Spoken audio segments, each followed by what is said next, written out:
面前有2张牌，一张牌上面写的是生，而另一张牌上面写的是死。抽到死则会失去生命，抽到生你就可以获得100鬼币。只因这是一个双人宿舍求生游戏，每个人会根据人际关系匹配一名室友进行双人求生，而你的室友竟是学校出名的校花，但你并没有心思搞事情，因为宿舍每天需要缴纳10个鬼币作为房租，如果拖延宿舍房租超过3日，那么将会随机处死1名该宿舍的玩家。每个宿舍每天默认获得1枚鬼币，并且如果和室友幸福度越高，那么一个宿舍所需要缴纳的房租越低。另外，每到晚上公寓楼中还会刷新鬼怪，不过部分幸运儿会在开局获得天赋。了解完各种规则后，你望向室友苏黎月，根据游戏规则表示组队是按照人际关系进行匹配，自己是个孤儿，在学校也是个小透明，为何却能和校花匹配到一起？随后你向苏黎月伸手自我介绍，我是顾凡，很高兴认识你。此时你们的耳边再次出现提示音，恭喜玩家顾凡获得 S 级天赋诡异隐身，选择隐身后鬼怪和玩家将看不见你也摸不着你。你顿时有些惊喜，隐身后看不见也摸不到岂不是无敌了？不过你再仔细一看介绍，你才反应过来，备注隐身状态无法动弹，且每次隐身时间过长自身的生机也会逐渐消失。而苏黎月也获得了 S 级天赋灾星，如果玩家被任何鬼怪或伤害作为目标，那么可以将目标转移为方圆1公里内其他玩家，但转移目标死亡后，鬼怪和伤害将仍有可能以玩家为目标，备注使用次数不限。看完苏黎月的天赋介绍后，你发现自己的天赋简直就是垃圾。随后你们将目光转移至聊天频道，发现有的玩家天赋是永久产权，永远不需要交房租，但每天获得的鬼币减半；有的更容易补充体力，但代价是失去味蕾。了解完大家的天赋后，你们打开了生存手册，映入眼帘的第一则消息就是请尽快制造宿舍大门。第2，没有玩家的房间为鬼怪或物资房间，每隔1天里面的物资和鬼怪将会重新打乱，并且每当一个宿舍没有活人后，也将成为鬼怪房或资源房。看完生存手册后，你将目光朝向了空荡荡的宿舍门，1级宿舍门建造要求木材石。随后你立马对着苏黎月说道，我们现在一起出去收集物资怎样？你十分需要苏黎月的天赋，可苏黎月听后心里极为后怕，毕竟游戏提示有的宿舍有鬼怪出没，但很快苏黎月露出坚定的眼神，如果在白天不收集物资，晚上也会必死无疑。好，我跟着你。随后你们小心翼翼地来到走廊，而对门的2名女生害怕地看着你们，你并没有理他们，而是在心中默数自己所在的7楼有几户房间，最后发现7楼一共有10个宿舍，没有大门的宿舍一共有4间，那么这一层楼就只有8个玩家，而根据游戏提示，整个公寓一共有80个玩家，这也就意味着有些楼层可能没有玩家。正在你思考时，一对中年妇女在走廊上死死地盯着你，你立马靠近苏黎月耳朵轻声道，苏黎月，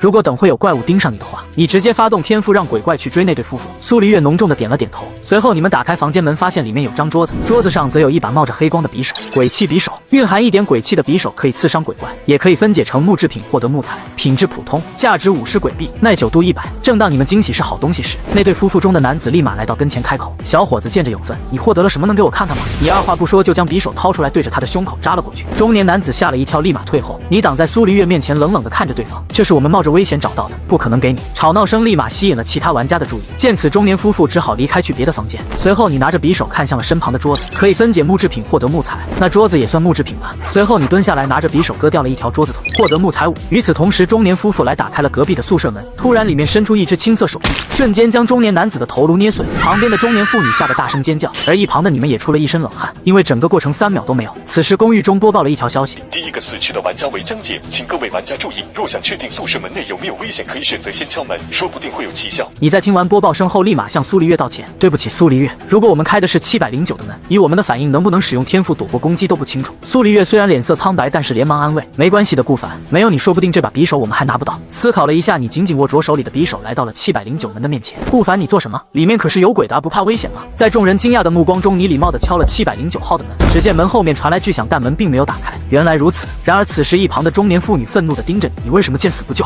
你明明有那个奇怪的匕首。你拿起手里的匕首再次看向其他人，哦，你说这个凭什么呢？你的语气带着嘲讽。说完，你再次拉着苏黎月的手来到710的门前。顾凡，这次我来吧。苏黎月将你护在了身后，小心翼翼地敲了门。他脸色煞白，貌似十分害怕，但他自己知道如果一直靠顾凡是不可取的。这次门后并没有发出任何动静。打开门后，里面有一张单人床，而床下不仅有7份木材，还有一个宝箱，获得鬼币3，木材3，面包2。最终你们将木材全部搬回了宿舍，再消耗10份木材建造了宿舍门。此时你们2人的资源为鬼币4，木材7，面包2，以及一把鬼气匕首。食物有了，还需要水。你看了一下一旁的厕所，发现厕所是传统的蹲坑，并没有冲水箱。最后你发现房间里可升级的只有厕所床和宿舍门，并且只能将宿舍提升至2级才能升级。此时生存指南发出了更新的消息，相信你们已经建造好了宿舍门，并对整个宿舍有了初步的认识。1级宿舍每天能够产出1鬼币，但需要消耗房租10鬼币。2级宿舍所需的房租更多，因此不到万不得已请不要升级宿舍。如果缺乏食物和水源，可以来到公寓1楼。你很好奇公寓1楼能有什么东西。随后你们在群里得知1楼有办法获取鬼币，但透露消息的玩家不愿意在群里说清楚，你只能对着苏黎月说道：“我下去看看1楼究竟有什么，我陪你一起。”苏黎月站起身准备跟随你，可来到走廊后，苏黎月瑟瑟发抖，只见中年男子的尸体竟然直接在你们眼前消失了。我们下去吧。显然你对这个世界发生任何事都无动于衷，现在最重要的就是冷静思考。你们来到楼道后碰到了2名壮汉，他们同样也是因为群聊的内容想去1楼看看。此时苏黎月紧紧地抓着握着匕首的你，一时间楼道内气氛有些紧张。小兄弟，你们不要紧张，你们也是前往1楼的吧？小虎，不要浪费时间。另一个大汉连忙拉着他走了下去。慢慢的又有几名玩家加入到你们的队伍。等来到1楼后，加上你们一共有10名玩家。1楼很宽阔，同时大门的2旁还有2个类似便利店的建筑，一个牌子上写着鬼币商店，另一个牌子上写的则是鬼币游戏。鬼币商店进去之后可以使用鬼币兑换面包、水以及木头和石头。你觉得你实力够强大，可以抢劫里面的物资。鬼币游戏进去之后可以和里面的主人玩小游戏，游戏赢了获得鬼币，游戏输了失去鬼币。没有鬼币可以用自己的一个器官代替。若是你觉得你实力够强大，可以抢劫他的鬼币，新增的获得物资和鬼币的途径吗？你暗暗想到。可这时一个身着西装的男子站了出来，我先来，我刚好有一个鬼币，我想要看看里面的鬼币游戏究竟有什么。可不到5分钟，西装男子一脸难堪的出来，里面有3种游戏可以选，问答、骰子和生死。其中骰子是你和对面那个鬼投骰子，要是点数大就获胜获得一个鬼币，点数小就必须得给那个鬼一个鬼币。问答就是对面会问你一个问题，而你的回答必须是正确的才会给你鬼币，犯错不错的话不会获得但也不会失去。这好像也不难啊。那最后一个生死呢？队伍中一名男玩家好奇地问道。生与死是里面的鬼怪会给你2张牌，有1张牌是生，有1张牌是死。按照规则抽到死之后就会死，抽到生之后会给你100个鬼币，并且每当有玩家抽到1次生，就会在2张牌内增加1张死牌。同时每个玩家1周只能抽1次生牌。西装男有些恐惧说道，很显然是对生死这个游戏感到害怕。我选择的是问答，结果那个鬼问我一道高考数学的压轴题，我都已经大学毕业那么久了，根本不会好吧？高考数学题你认真的吗？听闻那高中生有一种很想去试试的冲动。随后越来越多的人在鬼币游戏门前排队，你和苏黎月也在其中。顾凡，你说等会我们选什么游戏比较好？苏黎月好奇问道。而你在想，如果自己玩生与死时选到了死的牌子，被那个鬼怪攻击的时候是否可以选择隐身？按照隐身的天赋描述，貌似隐身的时候身体也处于虚幻，可以规避鬼怪的攻击。如果是这样的话，岂不是有1半的概率获得100鬼币，1半的概率不会遭受伤害？此时你将自己的想法私信给了苏黎月。苏黎月惊讶地看着你，这太危险了，顾凡，万一赌错了你就会死。你说的不错，但是这个赌博很值得冒险。如果我没猜错的话，接下来想要在这所公寓宿舍里好好生存，那就会经历一个又一个赌博。放着强大的天赋不去用，这是浪费。听着你的回答，苏黎月有些哑然，随后他又默默想到，自己的天赋可以转移鬼怪的目标和受到的伤害，那如果在抽到死牌子的时候，自己转移到其他人身上，岂不是可以活命吗？不行不行，这不是杀人吗？苏黎月摇晃着小脑袋，大不了选择问答，哪怕答错了也只是失去1枚鬼币罢了。很快就轮到苏黎月。苏黎月进去后发现对面的椅子上坐着一个骷髅头，他紧紧盯着苏黎月，让苏黎月感到一阵头皮发麻。玩家苏黎月，问答：骰子和生与死，请选择你想和我玩的游戏。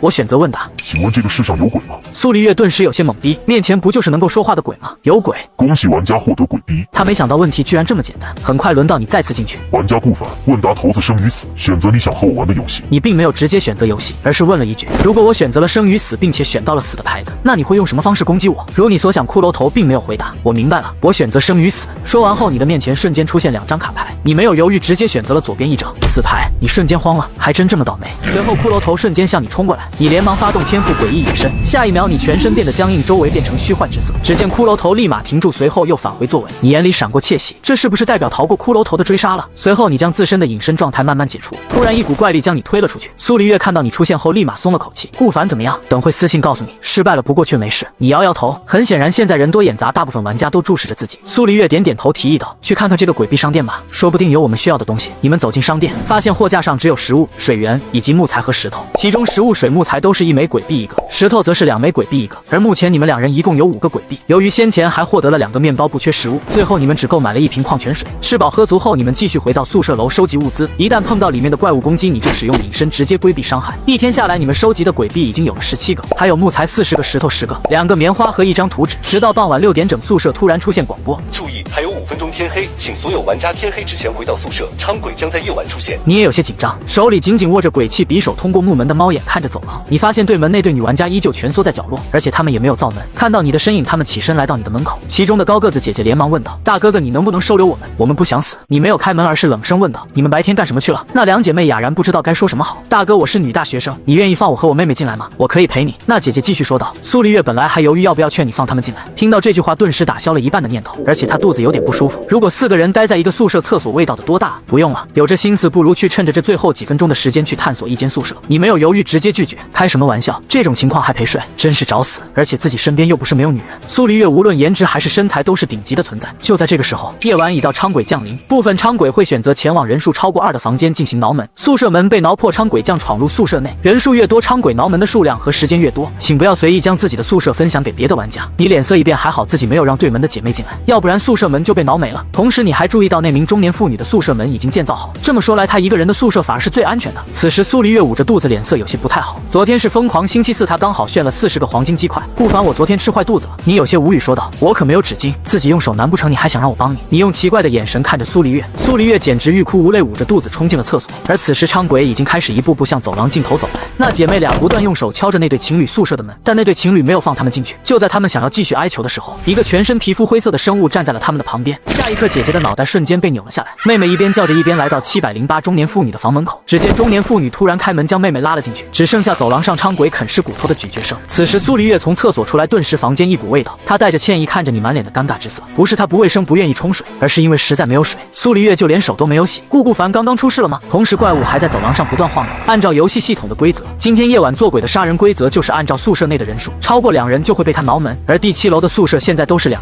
所以他在检查了好几遍后只能慢悠悠的离开。同时在昌鬼靠近的时候，你也探查到了昌鬼的信息。昌鬼爱好吃人，身材高大，最低等的鬼物之一，蕴含鬼气的武器有可能伤害到他。你眼前一亮，蕴含鬼气的武器可以对其造成伤害。如果真的是这样，那岂不是自己有着对抗昌鬼的手段？要不要隐身去干掉这个昌鬼？这样会不会获得奖励？你内心很是犹豫。不过要是不止一个昌鬼的话，那就完蛋。很快来到了第2天早上6点，恭喜剩余玩家活过第1天的数量超过60人，应在全公寓内的剩余人数排名为30%以上。为嘉奖10086公寓的玩家，所有玩家请在3分钟内在以下的奖励选择一项，奖励1免除第1天的房租，奖励2可以免疫被鬼怪攻击1次，持续时间24小时，奖励3获得1把普通武器，注：普通武器无法对鬼怪造成伤害。你眼里闪过惊讶，这是什么意思？每个玩家都可以在这3种选项内选择一个奖励吗？公寓之间和公寓之间难不成也互相竞争？难道一开始每个公寓的人数都是固定81，还是说这按剩余玩家都比例？你好奇想到。随后你想了想，首先排除第1个选项，自己有把握在鬼币游戏那里1周可以保底获得100，另外自己的隐身天赋可以无限免疫鬼怪的伤害，那么第2个也没用。最后你选择了第3个奖励，奖励和奖励2应该是所有玩家选的最多的，那么选奖励3绝对有优势。顾凡，我选哪一个？苏黎月突然问道。你这个时候才反应过来，一个宿舍有2个玩家，一个玩家选择免除房租，另一个玩家选择其他奖励就行。随后你摇摇头，咱俩都选择武器，因为危险不止于鬼怪。你们选择奖励之后，耳旁再次响起提示声，获得1把消防斧和1把菜刀。此时游戏系统再次出声，玩家请注意，求生第2日有3个变化。变化1，昌鬼数量变多，鬼气增强，需要2级宿舍门才可防御。变化2，出现鬼币多人游戏房，组队至少需要4人以上8人以下，所有玩家1天只可以玩1次。变化3，杀死其他玩家可获得对方的1半物资。提示结束后，你再次拉着苏黎月前往鬼币游戏。玩家顾凡，问答骰子生与死，选择你想和我玩的游戏。生与死。很快骷髅将2张牌给到你，这次你抽到的是生牌，获得鬼币100。出来后你心想，其实苏黎月也可以去玩一波，就算抽到死牌，他只要发动天赋让骷髅头攻击其他玩家就行。但是这种事情苏黎月肯定不愿意去做。等等，你突然貌似找到了个 bug， 攻击其他玩家可以，那是不是攻击自己也可以？自己只要选择隐身就可以躲避这次攻击。如果选择攻击自己而不是别人，那么苏黎月就一定愿意。她再怎么说都只是个女大学生罢了，性格只是有点社恐，又不是让社会感到恐惧，怎么可能会和小说的主角那样杀伐果断？这个念头一出来，顾凡就用在聊天频道内的私信方式告诉了苏黎月。苏黎月瞪大双眼，在看到顾凡用不容置疑的目光看着自己的时候，苏黎月只能一边恐惧一边点头。身后的玩家好奇地看着这一幕。苏黎月进去后，顾凡来到了3楼道内没人的地方。顾凡也不清楚苏黎月如果抽到了死牌，骷髅会用什么方式来了结自己。想了想，为了防止隐身的时机不对，顾凡直接发动了隐身。他全身变得透明僵硬，蹲坐在楼道的墙角。此时苏黎月已经走了进去。真的要听顾凡的话吗？可是万一顾凡隐身没用怎么办？这样还不如去用天赋坑别的玩家。还有，骷髅真的会走出房门外寻找隐身的顾凡吗？顾凡，你真的好大胆。苏黎月终究还是照做，选择了生与死。不过这一次是2张死牌以及1张生牌，苏黎月只有1/3的概率抽到生。他颤抖地用手抽了1张死牌。骷髅头站起身，苏丽月感受到全身僵硬，一股阴寒的感觉从脚底冒到脑袋尖。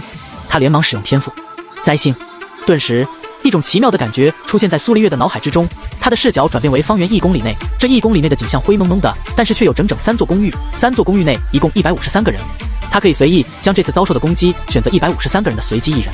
很快，她看到了正蹲坐在3楼楼道墙角的顾凡。顾凡的身形虽然虚幻，但是依旧可以指使骷髅头攻击顾凡。心念一动，苏丽月选择了隐身状态的顾凡。顿时，骷髅头停住脚步，绕过苏丽月，打开房门。在众玩家震惊的目光中，他前往3楼的楼道间逛了一圈。骷髅头的空洞目光再次出现茫然之色，他能够感觉到苏丽月指使的目标就在3楼的楼道，但是他却感知不到。无奈之下，骷髅头再次回到了自己的房间，而苏丽月也被赶了出去。顾凡则是趁着3楼楼道没人后，解除隐身，回到了1楼以及苏丽月的身边。他眼神散发着金光，看样子是可行的，咱俩配合无敌。今后两人遇到危机，苏丽月直接转移到顾凡身上，顾凡选择隐身，危机解除。你真是太大胆了！苏丽月眼神微微一动，内心也在刚刚的紧张刺激下生出一些特殊的情绪。要知道，顾凡敢这么大胆，也是因为苏丽月的灾星天赋，还有一句话，那就是如果转移的目标死亡，鬼怪有概率会再次选择追杀苏丽月。但是顾凡都没有死，那鬼怪的攻击落空，他大概率就不会选择追苏丽月了。当然，如果顾凡猜错也没有关系，苏丽月的天赋这么逆天，他再次选择隐身状态下的顾凡或者其他玩家也不是不行。喂，两位，刚刚到底发生了什么？为什么那个骷髅会突然跑出来啊？是啊，为什么那骷髅头会突然跑出来吗？你们两个不给个合理的解释，别想走。刚刚排队想要玩单人鬼币游戏的几名玩家用奇怪的目光看着顾凡和苏丽月问道，他们很容易分辨出来，这两人明显是一个宿舍的。刚刚顾凡突然跑到了楼道，然后苏丽月进去后不知道干了什么事，骷髅头跑出来溜达了一圈，然后再进去房间。鬼都知道顾凡和苏丽月两人有问题，总不可能是那骷髅头突然想出去散步吧？无可奉告，骷髅头突然跑出来和我们有什么关系？顾凡拿出消防斧，一副凶狠的模样，这让想要继续追问的几名玩家哑然。因为苏丽月也拿出了菜刀，两人一副土匪的模样。一名消瘦的男玩家眼神眨了眨，连忙打了个圆场道：哼，两位不要生气，我们也只是想活命罢了，很害怕这里面的骷髅发生了什么变故，你们不清楚就算了。然而他心里却隐隐约约有了其他的想法，刚刚奇怪的景象绝对和这两人有关。这名消瘦的男玩家暗暗想到。而顾凡和苏丽月也不想过多解释这件事情，他们来到多人游戏房的门口。多人鬼币游戏房就在鬼币游戏房的旁边，此时多人游戏房的门前已经站了不少人，他们毫无疑问都是对着多人游戏感兴趣的玩家，不过都不愿意当出头鸟，你看我，我看你。随后也有人议论纷纷，也不知道这多人游戏房会是什么游戏，有没有危险。是啊，上次那个西装男呢，怎么没有看到他？如果他在就好了，他在也没用啊，至少需要4个人呢。你们有没有好心人去探个究竟啊？第一天咱公寓就死去了接近20人，就这还在所有公寓排名算高的，真不理解。死人不太正常了，现阶段想要发育，只能闯无人宿舍看看有没有资源，闯无人宿舍会遇到危险，而躲着不去闯宿舍的也只会被伥鬼吃掉。我隔壁的2夫妻就是这么死的，两人都不愿意去找物资，两人都希望对方去找，结果都被伥鬼吃了。这么看来，死20个人还算好的了。众人议论纷纷，顾凡和苏丽月则是躲在后头看戏，因为迟早会有人参加这场游戏。顾凡虽然可以当出头鸟，靠着天赋可以立于不败之地，但是他却没有这个必要，毕竟谁也不知道这诡异隐身天赋用多了会不会有副作用。我来吧，我愿意参加，再来几个人一起。我是一名便衣警察，如果真的出现什么特殊情况，我和我同事会保护你们。一名国字脸、身材高大的男子突然站出来，严肃地说道。他身后则是一名身材性感的女子，虽然穿着都很普通，但是眉眼之间带着英气。见到有人愿意当出头鸟第一个参加，而且还是人民警察，顿时场下的人都有些兴奋。居然是警察，太好了，我们说不定有救了。是啊，不管怎么说，他们愿意第一个参加都是好事。我咋感觉警察也只是个普通人，能有什么办法救我们吗？很快又有2个大汉走出来，我们来吧，2位警察同志，一共4个人，刚好符合。顾凡和苏丽月好奇地打量着这一幕，他回过头向顾凡问道：顾凡，你觉得那4人会不会遭遇危险？苏丽月有些紧张，肯定会，不用想了，我之前说过，对于没有天赋的普通玩家来讲，每轮游戏每次探索无人宿舍都是赌博。顾凡冷静地分析道，天赋是他最大的倚仗，有着天赋，顾凡可以保证自己不死。当然，舍友苏丽月也是如此。听着顾凡的分析，苏丽月也煞有其事地点点头。顾凡，想不到你居然这么冷静，感觉从昨天的末日开始到现在，你都一直是这副模样。苏丽月崇拜道。顾凡白了一眼苏丽月，冷静？还不是因为有天赋在，没有天赋估计顾凡也好不到哪里去。很快4人打开游戏房走了进去，没过15分钟，门打开，所有玩家都好奇地看着这一幕。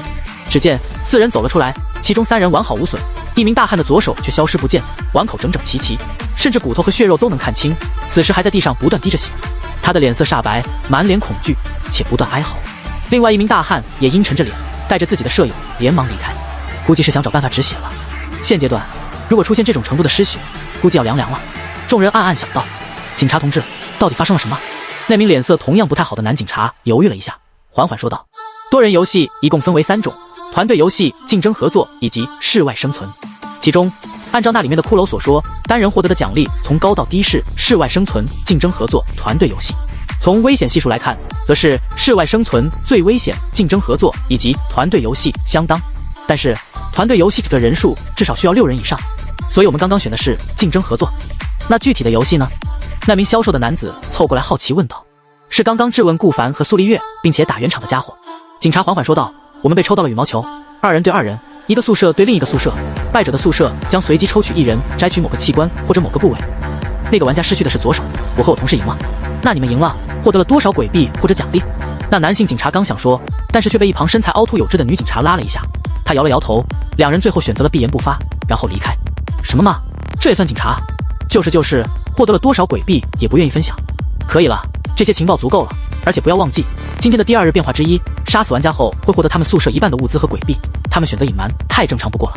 因为现在大部分都是正常人，男警察已经足够热心肠了，又是第一个选择进去，又是提供情报，只有少部分人会选择对那俩警察进行道德绑架，而且在道德绑架过后，他们都会选择给那俩警察帮忙说话。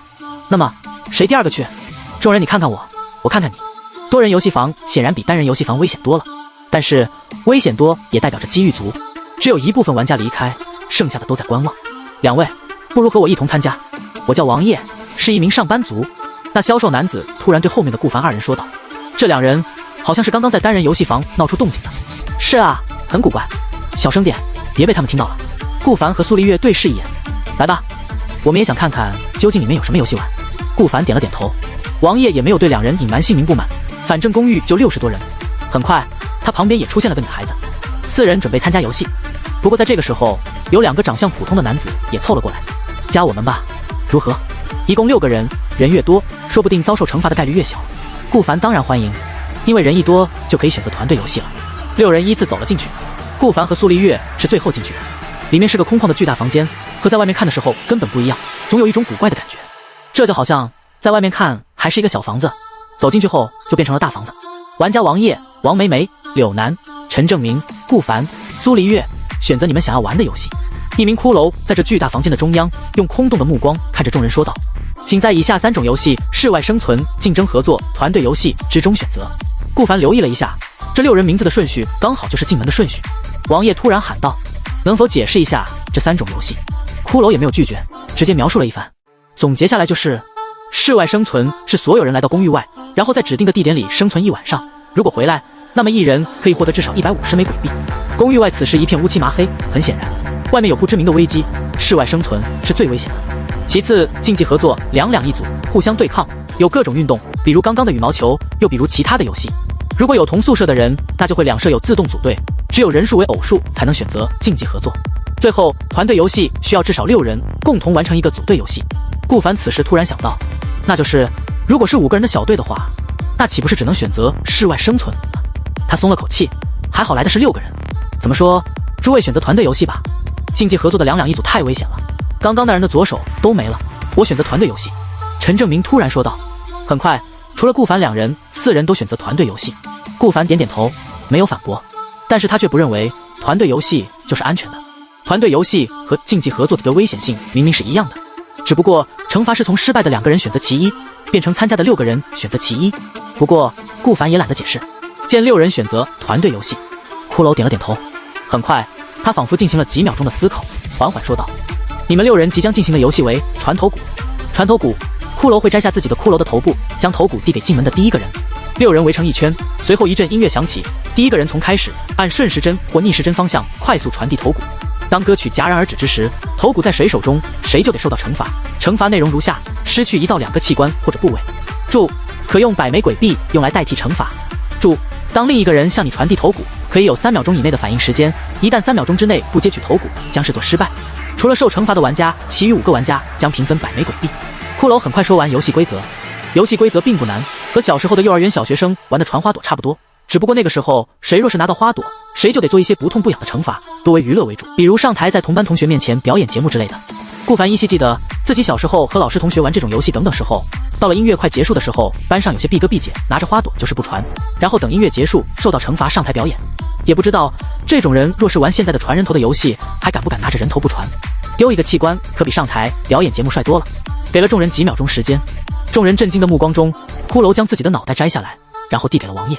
王爷小心翼翼地接过，各位先围成一圈吧。6人不敢耽搁，连忙围成了一圈。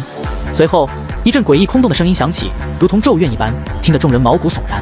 王爷不敢耽搁，生怕音乐下1秒结束，他很快递给一旁的王梅梅。王梅梅也是如此，立马接过，然后递给一旁的柳南。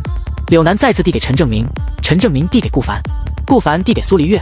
众人传得飞快，生怕落在自己的头上。诡异悠长的声音还在继续，听得让人起鸡皮疙瘩。不知道过了多久，10分钟、半个小时、1个小时，顾凡传的手臂都有些发酸。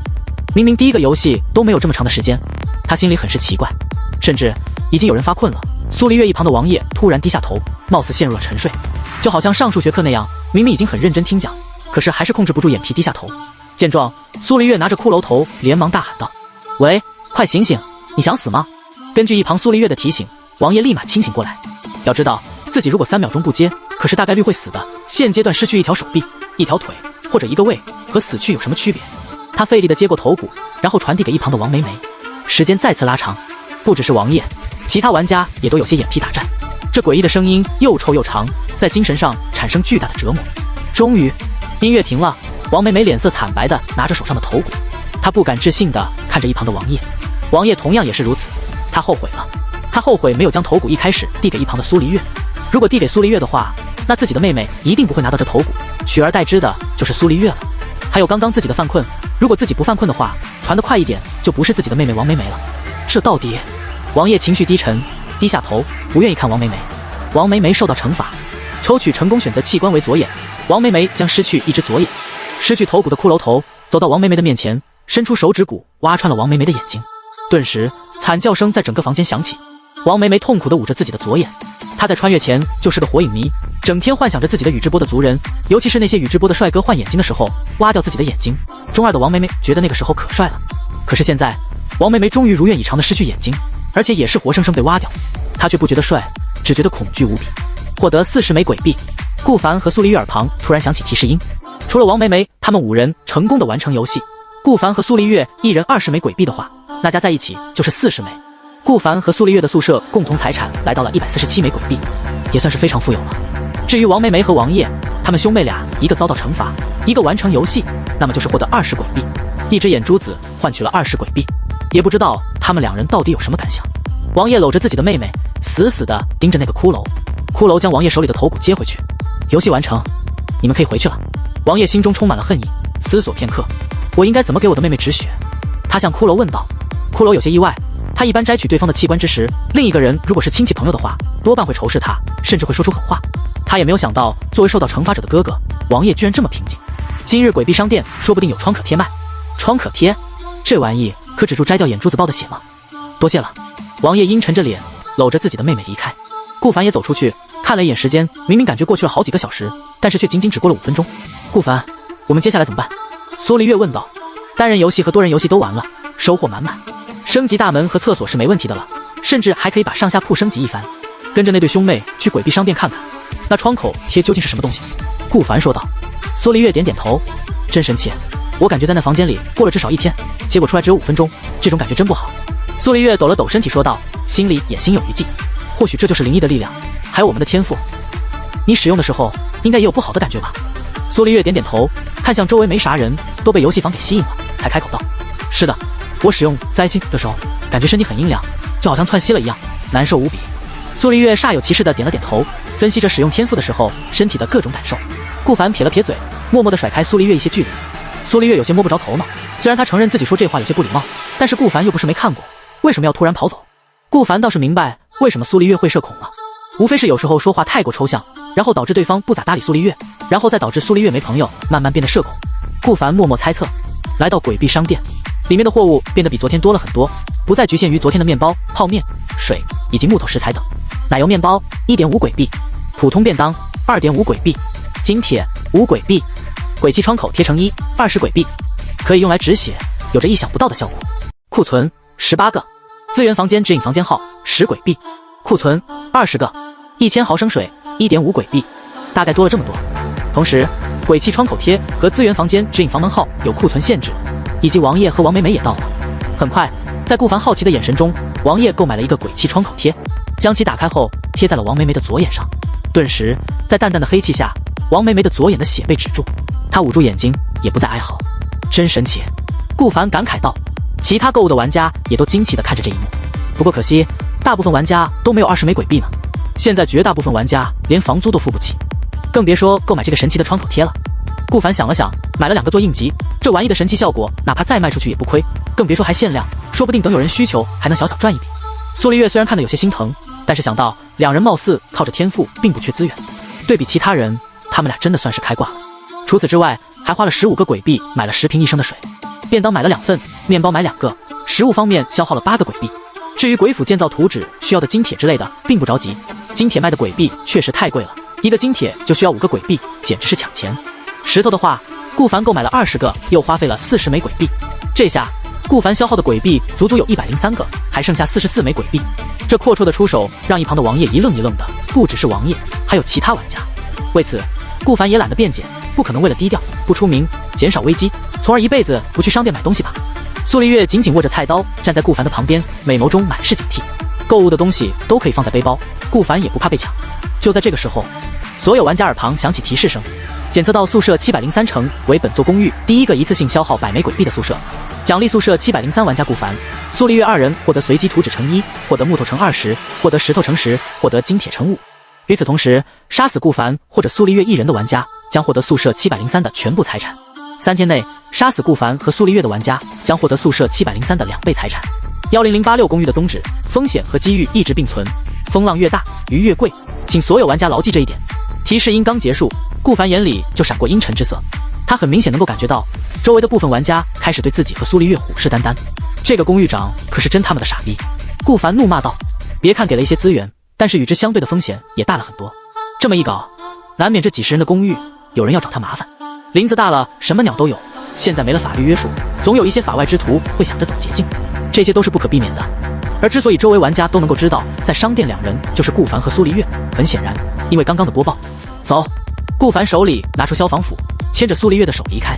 也还好，可能是因为鬼币商店有着骷髅在，引起冲突会有不必要的麻烦，所以顾凡和苏丽月没有被玩家拦下。那王爷和王梅梅兄妹也盯着他们的背影，没有说什么。王爷内心还后悔呢，后悔没有传给苏丽月，要不然失去眼睛的就是苏丽月了，而不是自己的妹妹。来到楼道，顾凡心里一沉，果不其然，已经有玩家跟随着他们，虽然不多，但是也有2、3个，而且个个都是粗壮的男子。顾凡和苏丽月来到了2楼，他们也不意外，跟着他们，或许在巨大的利益面前，他们会在楼道或者走廊内对2人下手。恐怕此时已经有守在了703的房门。这个世界从来不缺莽夫。同时看到有玩家也拿着消防斧或者其他武器，比如棍子，又比如长刀，这些都是今天早上公寓长给的。顾凡叹了口气，诸位为什么非要逼我？苏丽月已经紧张的冒汗了，背后和裤子都是汗。少说废话，顾凡是吧？你的鬼币到底哪里来的？为什么会有这么多？一次性消费100枚鬼币？是啊，老实交代，如果不好好交代的话，我们这么多人，你们2个怎么可能阻挡？现在可没有法律约束，把你们杀了，平分你们的物资。不错，不老实交代你们703的鬼币是哪里来的，我们是不会放你们离去的。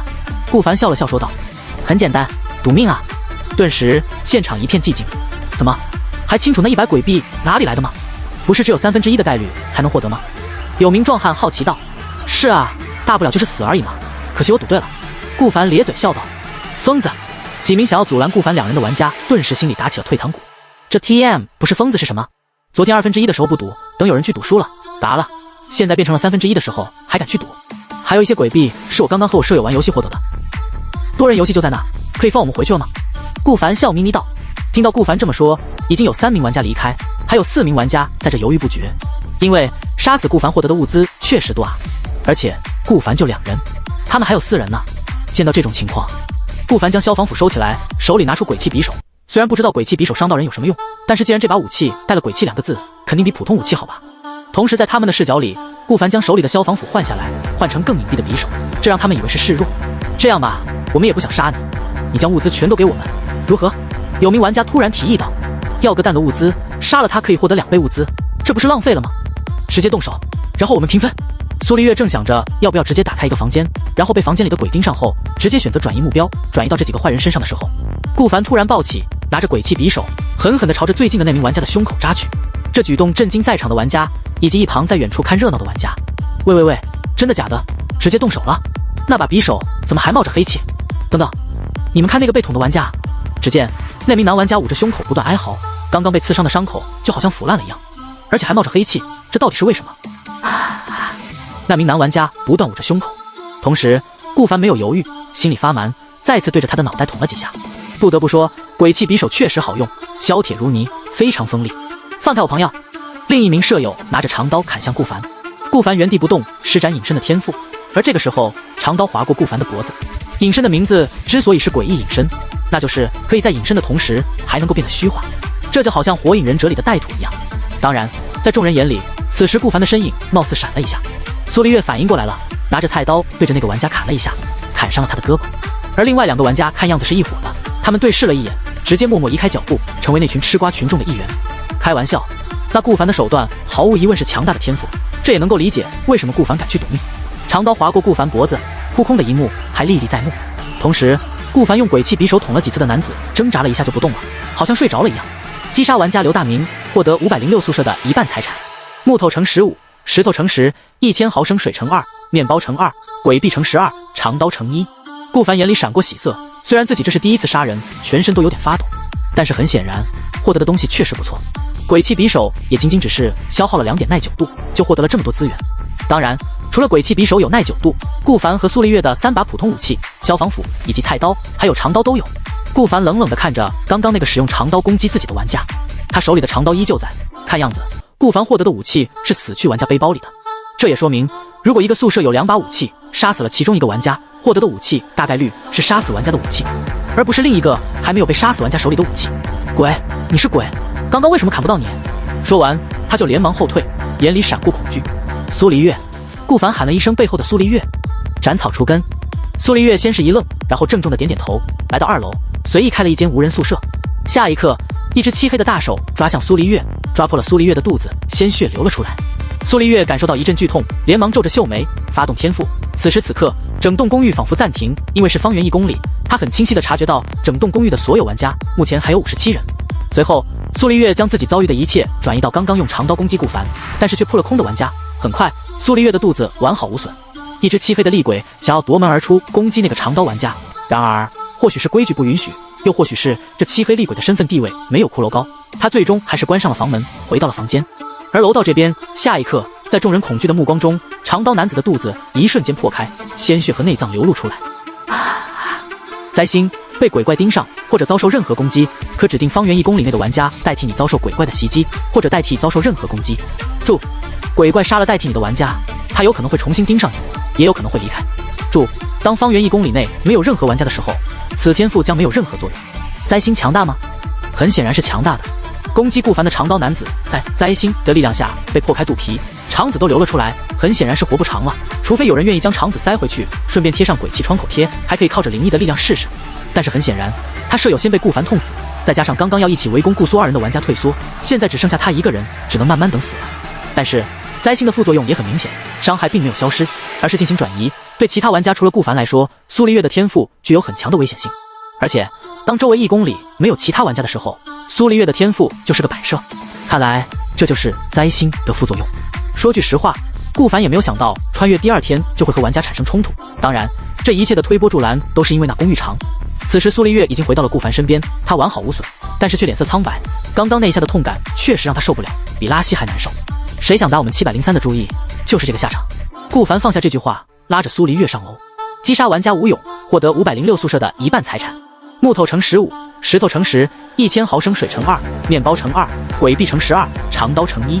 今天一大早赚大了，一大早消费的加上游戏房赚取以及抢夺的物资，现在鬼币一共68一个，1000毫升水一共14瓶，便当2份，面包一共6个，1把消防斧，2把长刀，1菜刀，1把鬼气匕首。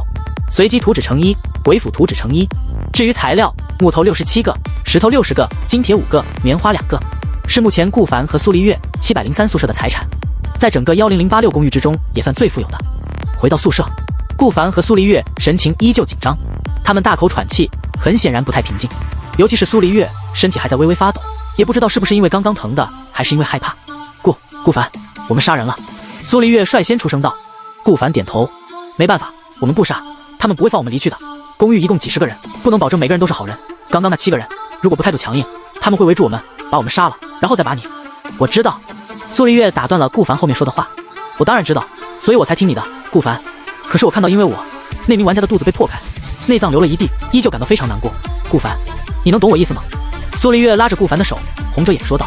看着这副楚楚可怜的样子，顾凡忍不住安慰道：这不是你的错，而是他们该死，也是公寓长的错。不过话又说回来，你能做到这一步已经很棒了，喝点水，吃点东西吧，已经很好了。顾凡轻轻拍着苏丽月的背。苏丽月点点头，因为顾凡的安慰，很明显情绪好了很多。如果下次再出现这种情况，我也会帮你的，顾凡，我会用天赋杀了要害我们的所有人。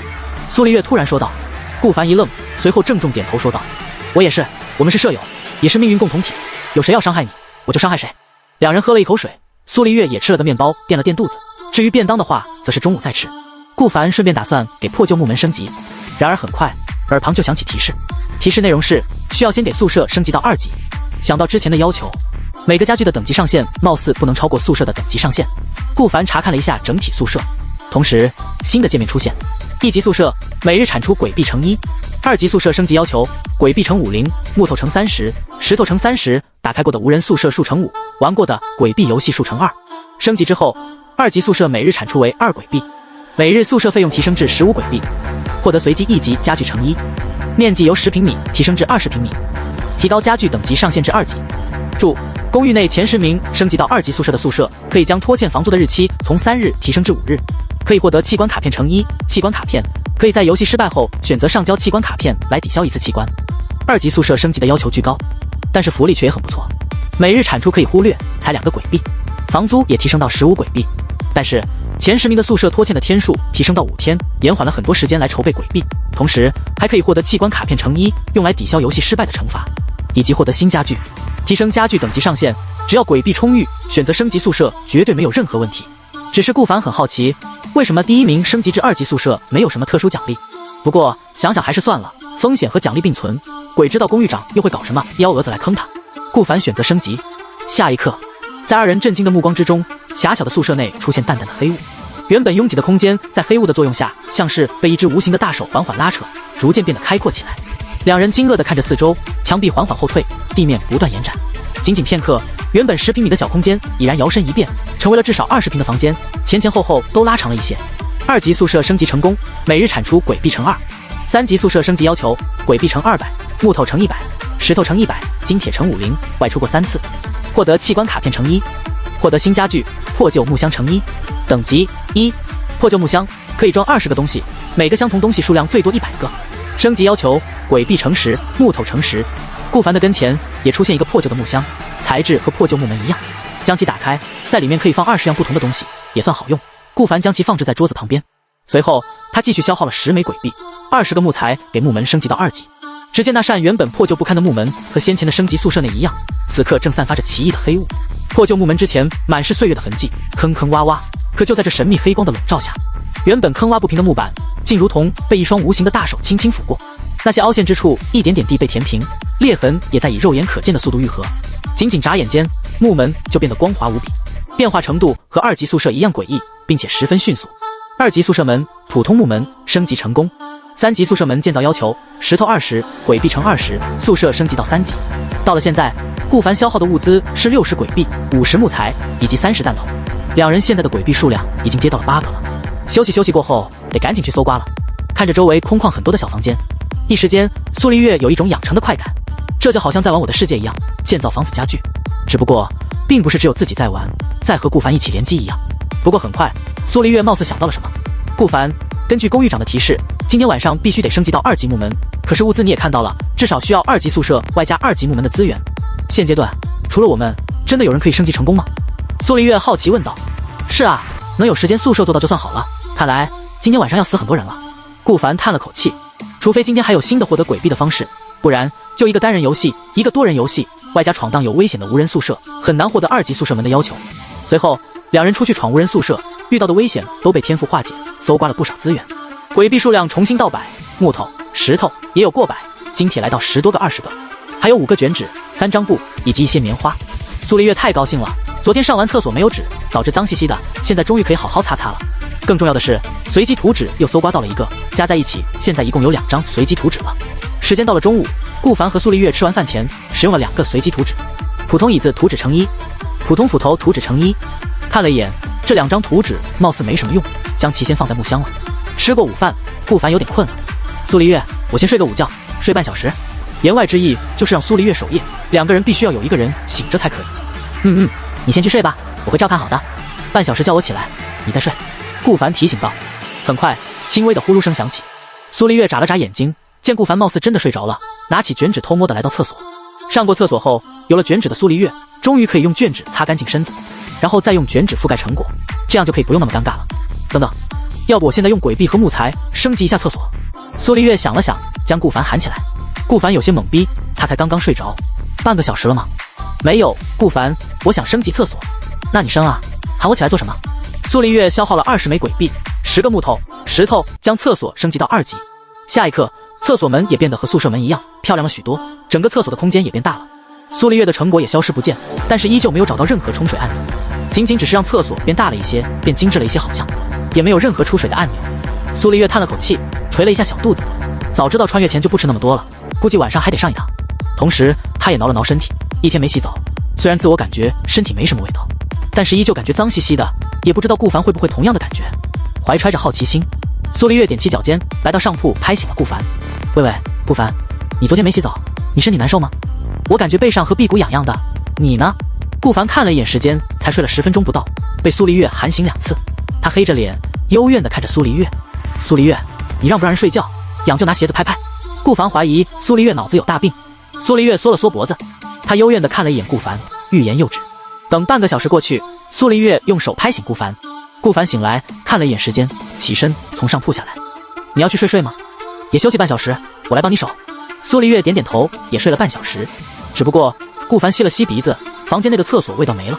看样子升级厕所，厕所内的东西也都焕然一新，面积变大了一圈，不再是之前公共厕所的模样。看了一眼扔在角落的饭盒垃圾，以及面包垃圾袋，以及瓶装水，目前的垃圾好像少了很多。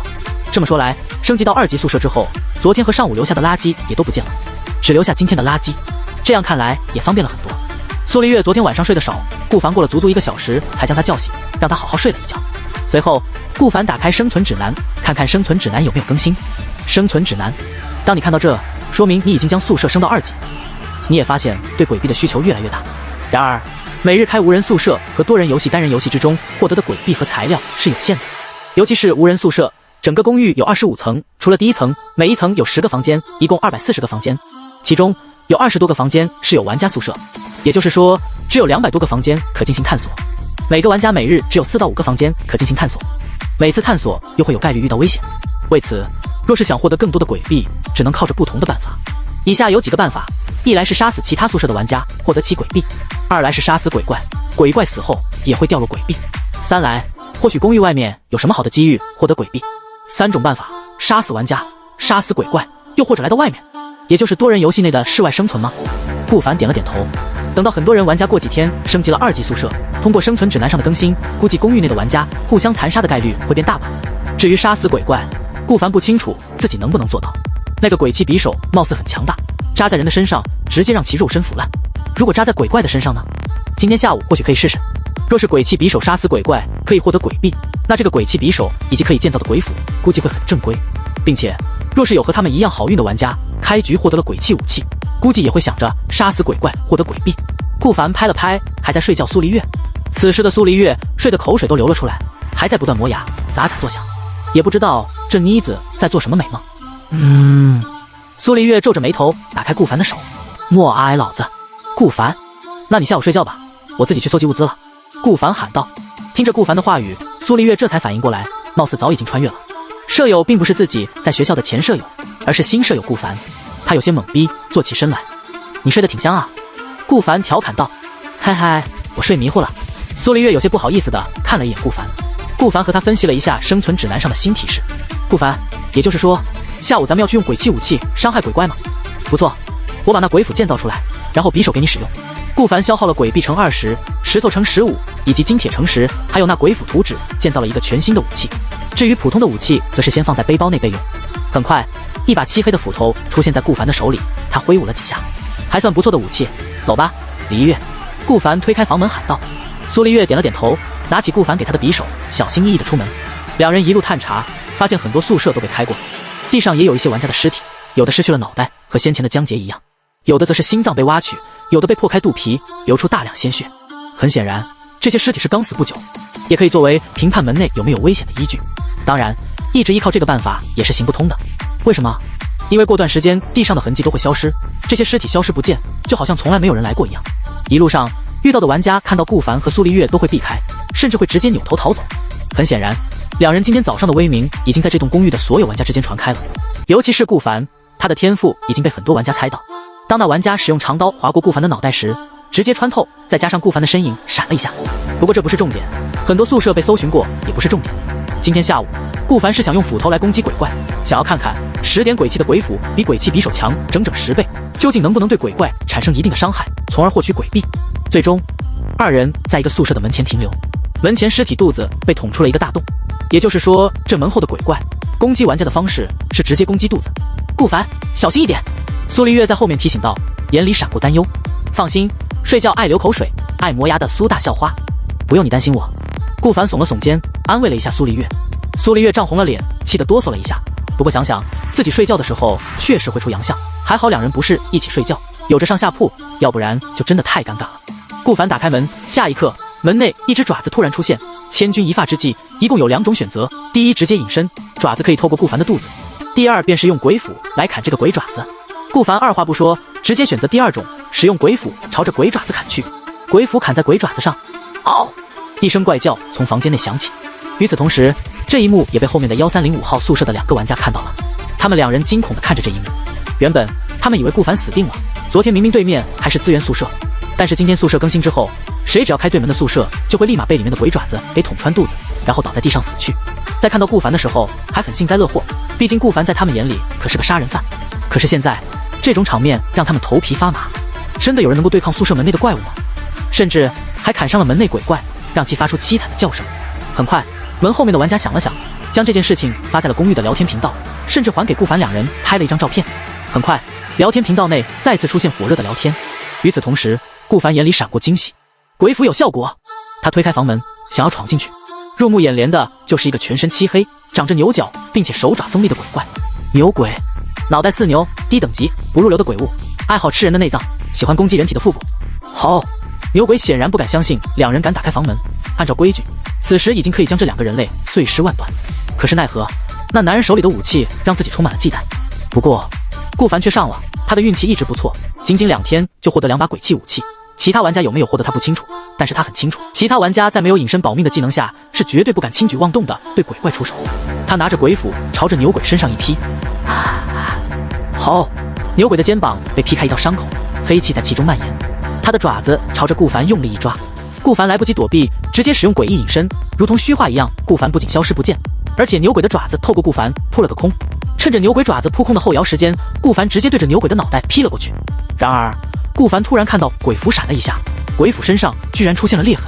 在顾凡震惊的目光之中，牛鬼的脑袋落在了地面，同时鬼斧那100点的耐久度也从100掉落到了30，仅仅只是砍了3下，耐久度暴跌。不过顾凡耳旁很快也响起了消息，杀死牛鬼乘1，由于你是公寓10086首杀，将获得额外奖励鬼气乘1，体内的鬼气可增强身体素质，同时鬼气越多，对抗鬼怪的能力越强。获得材料牛鬼角乘2，获得鬼币乘200。10086公寓播报，检测到703成为本座公寓第1个杀死鬼怪的宿舍，奖励宿舍703玩家顾凡、苏丽月2人获得木头乘100，石头乘100，金铁乘20。与此同时，703宿舍的玩家悬赏金额提升，杀死顾凡和苏丽月将获得1000枚鬼币。与此同时，4楼404房门内，一个抽着烟的男子手里正拿着一个漆黑的棍子，不断抽着404房门内的一只鬼怪。鬼怪被抽得浑身都是伤，终于呜咽一声死去。则让那703的玩家抢先了吗？抽烟男子眼里闪过一抹阴沉，他名叫陈凯，刚刚在另一个资源宿舍内获得了武器鬼棍，其中鬼棍蕴含了2点鬼气。因为开局介绍了，只有鬼气可以对抗鬼气，所以陈凯二话不说，直接前往一旁的鬼怪宿舍前去单挑鬼怪。当然，他之所以不怕出事，也是因为有着 A 级天赋超强恢复，在遭遇伤害之后，可以使用 A 级天赋进行恢复。大部分的鬼怪宿舍遇到危险之后，都是受到一次性的伤害。然而，这天赋也有副作用，那就是伤口恢复需要消耗大量体力。不错，就是属性面板内具现的体力值，一旦体力值归为0，就会劳累猝死。所以，哪怕有着恢复，一旦脖子被砍断或者其他致命伤，也有很大概率在恢复的过程中消耗大量体力，从而导致体力值为0。不过，陈凯依旧冒着险想要使用鬼棍杀死鬼怪。很显然，他盯上了公寓播报的资源，可是奈何第一次播报居然被人抢先了。陈凯满脸恼怒，但是又无可奈何。还好杀死这只鬼怪获得奖励也不错，鬼币虽然没有200个，但是也有150个。不过让他有些烦躁的是，耐久度下降了一大半，这证明鬼气武器杀死鬼怪虽然可行，但是这种武器的损耗率极高。顾凡这边领取了各种奖励。顾凡，咱们的悬赏金额又提升了，现在谁杀死我们就可以获得1000鬼币。苏丽月在一旁喊道：“我知道，先回宿舍吧，不继续猎杀鬼物吗？我鬼斧消耗的耐久度有点高，我也没想到砍人和砍鬼消耗的耐久度居然差距这么大，并且我体力也消耗了一部分。”然而，顾凡体内虽然体力消耗有点多，但是随着鬼气的增加，体力上限还有理智上限居然有所提升。顾凡眼里闪过光芒，那一点鬼气的价值貌似不小。如果可以的话，自己自身的鬼气值来到10点，是不是证明哪怕不需要武器，也可以徒手对鬼怪产生伤害？顾凡内心暗暗想到。回到宿舍后，两人清点了物资。顾凡也看了一下属性面板，他居然还发现，除了理智值以及体力值、鬼气值之外，居然因为鬼气的变化，多出了一个新的数值——体质值。属性面板，玩家顾凡，舍友苏丽月，你唯一的舍友，现阶段没有离宿的功能。宿舍号10086公寓703号，公寓号加宿舍号。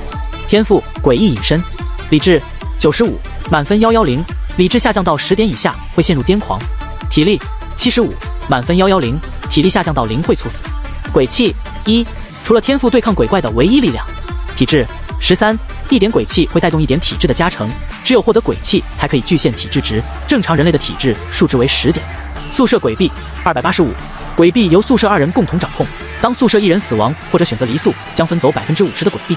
警告：第2天早上6点将扣除15枚鬼币，连续为负值5天，将随机处死1名该宿舍玩家。也就是说，原先顾凡的体质为12，他在大学内经常健身，比常人强2点也很正常。虽然没有很明显的肌肉，但是却有着脱衣有肉、穿衣显瘦，并且8块腹肌的健硕身材。在获得1点鬼气之后，顾凡的体质来到了13，一点鬼气可以带动1点体质增长。所以说，那体力值和理智值增加也是因为体质的缘故吗？鬼气的数值是属性面板的核心，顾凡内心对此充满了喜悦。然而，很快他心里出现疑问：鬼气毕竟是带着鬼这个字，它的出现真的不会带来对身体的副作用吗？顾凡内心有点纠结，比如会不会影响自己的小兄弟？按照先前网络小说里的描述，灵异鬼的力量充满了邪恶，一旦获得就不是正常人了。顾凡正暗暗想着，随后将目光看向苏丽月。苏丽月有些莫名其妙，但是既然顾凡这样看着自己，那自己也得认真看着顾凡吧。两人奇怪地对视了几秒，顾凡点了点头，暗自想到，不错，自己的身体应该没啥太大的问题。顾凡的莫名其妙让苏丽月有些摸不着头脑。事实上，苏丽月根本不知道自己刚刚在顾凡的脑子经历了啥。顾凡，那我们现在是回宿舍吗？苏丽月问道。她也有些想要回宿舍休息的想法，一来是现在时间也不多，只有2-3个小时，二来是宝贝鬼斧的耐久度直接下降了70，鬼斧的作用有多强，他们两个都很清楚。一刀下来直接秒杀了里面的牛鬼，牛鬼的实力和模样很明显比昌鬼强太多。继续看看吧，整栋公寓25层楼，或许有什么我们没有探索到的地方。顾凡想了想说道，随后将鬼斧给收了起来。两人不断探索整栋公寓，朝着楼顶出发。除了1楼是公寓大厅，有着鬼币商店、鬼币游戏和多人鬼币游戏房之外，其他楼层貌似都是宿舍。那天台呢？天台能上吗？如果能上的话，天台上面有什么东西？顾凡好奇地想到。虽然有时候好奇心害死猫，但是顾凡也很想搞清楚公寓究竟是什么，让蓝星这么多人穿越到一个又一个的公寓，目的又是什么？苏丽月虽然有些不建议顾凡胡来，但是毕竟他没有主见，再加上顾凡的很多决策都没出现过问题，关键是他智商不高，有点蠢，只能依附顾凡生存。如果这种想法被顾凡知道了，顾凡肯定得夸一句有自知之明。一路上遇到的玩家都用看怪物的眼神看着顾凡，看到他们两个就连忙躲开。只是在踏上第19层的时候，偶遇到一名玩家，然后那名玩家突然挡住了顾凡和苏丽月的去路。顾凡和苏丽月的样貌在整个公寓已经人尽皆知了，早上的事情以及刚刚他们背后的公寓都有人用游戏系统聊天频道内的功能拍照。同时一传十十传百下，顾凡和苏丽月2次全公寓播报，加上高额的悬赏，能不被知道就怪了。你要做什么？顾凡拿着消防斧，苏丽月拿着鬼泣匕首，两人神情严肃地看着这个玩家。他身材消瘦，同时面容憔悴，看样子状态不是很好。然而人不可相貌，尤其是这个诡异的公寓求生，或许眼前这个骨瘦如柴的男人是个怪物呢。行行好，给我们点吃的吧，顾凡大佬。我女儿也是，我们在穿越前就吃不起饭了，饿了好几天，穿越后就再也没有。瘦弱的男玩家跪在两人的面前，他的天赋是 C 级，开局有门，开局就有一扇2级宿舍门。按道理虽然不是天户开局，但是比其他玩家好上太多了。可是依旧没有鬼币购买食物，怎么可能？尤其是鬼币商店内，面包和泡面可是无限供应的，现在更有便当。你需要吃的，你应该去玩游戏，你应该去搜寻物资，而不是来乞讨。说完，顾凡就拉着苏丽月的手，绕过了这名瘦弱的玩家。他眼里闪过恐惧，心里很是愤怒。他不理解，为什么穿越前就是底层，穿越后依旧是底层，穿越前没钱吃饭，穿越后照样没有鬼币吃饭，一天需要交10个鬼币的房租，这里简直就是地狱。他想将愤怒发泄到顾凡和苏丽月身上，但是连和鬼玩游戏的勇气都没有，哪里会有勇气报复整个公寓最强的玩家？一时间，瘦弱男子只能一瘸一拐回到了自己的宿舍。他痛恨抛弃自己的老婆，也痛恨没有人施舍自己。来到第25层，这里空空如也，貌似没有什么玩家想要来到25层参观。同时，这里的门都是紧闭，大概率都是无人宿舍。事实上，区分无人宿舍和有人宿舍还是很简单。首先就是门的样式，无人宿舍门的木门非常崭新，比2级宿舍门，也就是普通木门要坚硬，并且高级一些。所以不难猜测，封住这些鬼怪或者有资源的无人宿舍门，大概率就是3级宿舍门。25层上还有楼梯，可能是前往天台，要去看看吗？苏丽月问道。去瞅两眼，顾凡缓缓说道，随后继续拉着苏丽月上去。苏丽月也没有注意到，今天顾凡拉自己的手的次数还有点多。很快，一道黑影横亘在眼前，那是一扇铁门，或者说像铁门一样的东西，突兀又诡异地堵住了通往天台的唯一通道。锈迹斑驳的门体在昏暗的光线中散发着冰冷的气息，不知道这是个什么等级的门。按照一些生存游戏的规则来说，木门之后应该是石头门，石头门之后是铁门。就在两人正愣的瞬间，铁门背后突然传来细碎的脚步声，节奏凌乱，似是无数双脚在狭小的空间里匆忙踱步。紧接着，尖锐的爪子抓门声骤然响起，一下又一下，像要撕裂这层阻隔，每一声都刮擦着顾凡和苏丽月的神经。顾凡睁大眼睛，拉着苏丽月连忙想要下去。与此同时，楼下也传来脚步声，由远及近。这一幕让顾凡和苏丽月的头皮瞬间发麻。然而很快，入目的是正常的玩家，他手里拿着一把棍子，嘴里叼着烟，一副吊儿郎当的样子，看样子是来探索宿舍的。然而很快，他抬起脑袋，好奇地看了一眼在天台门前的两人。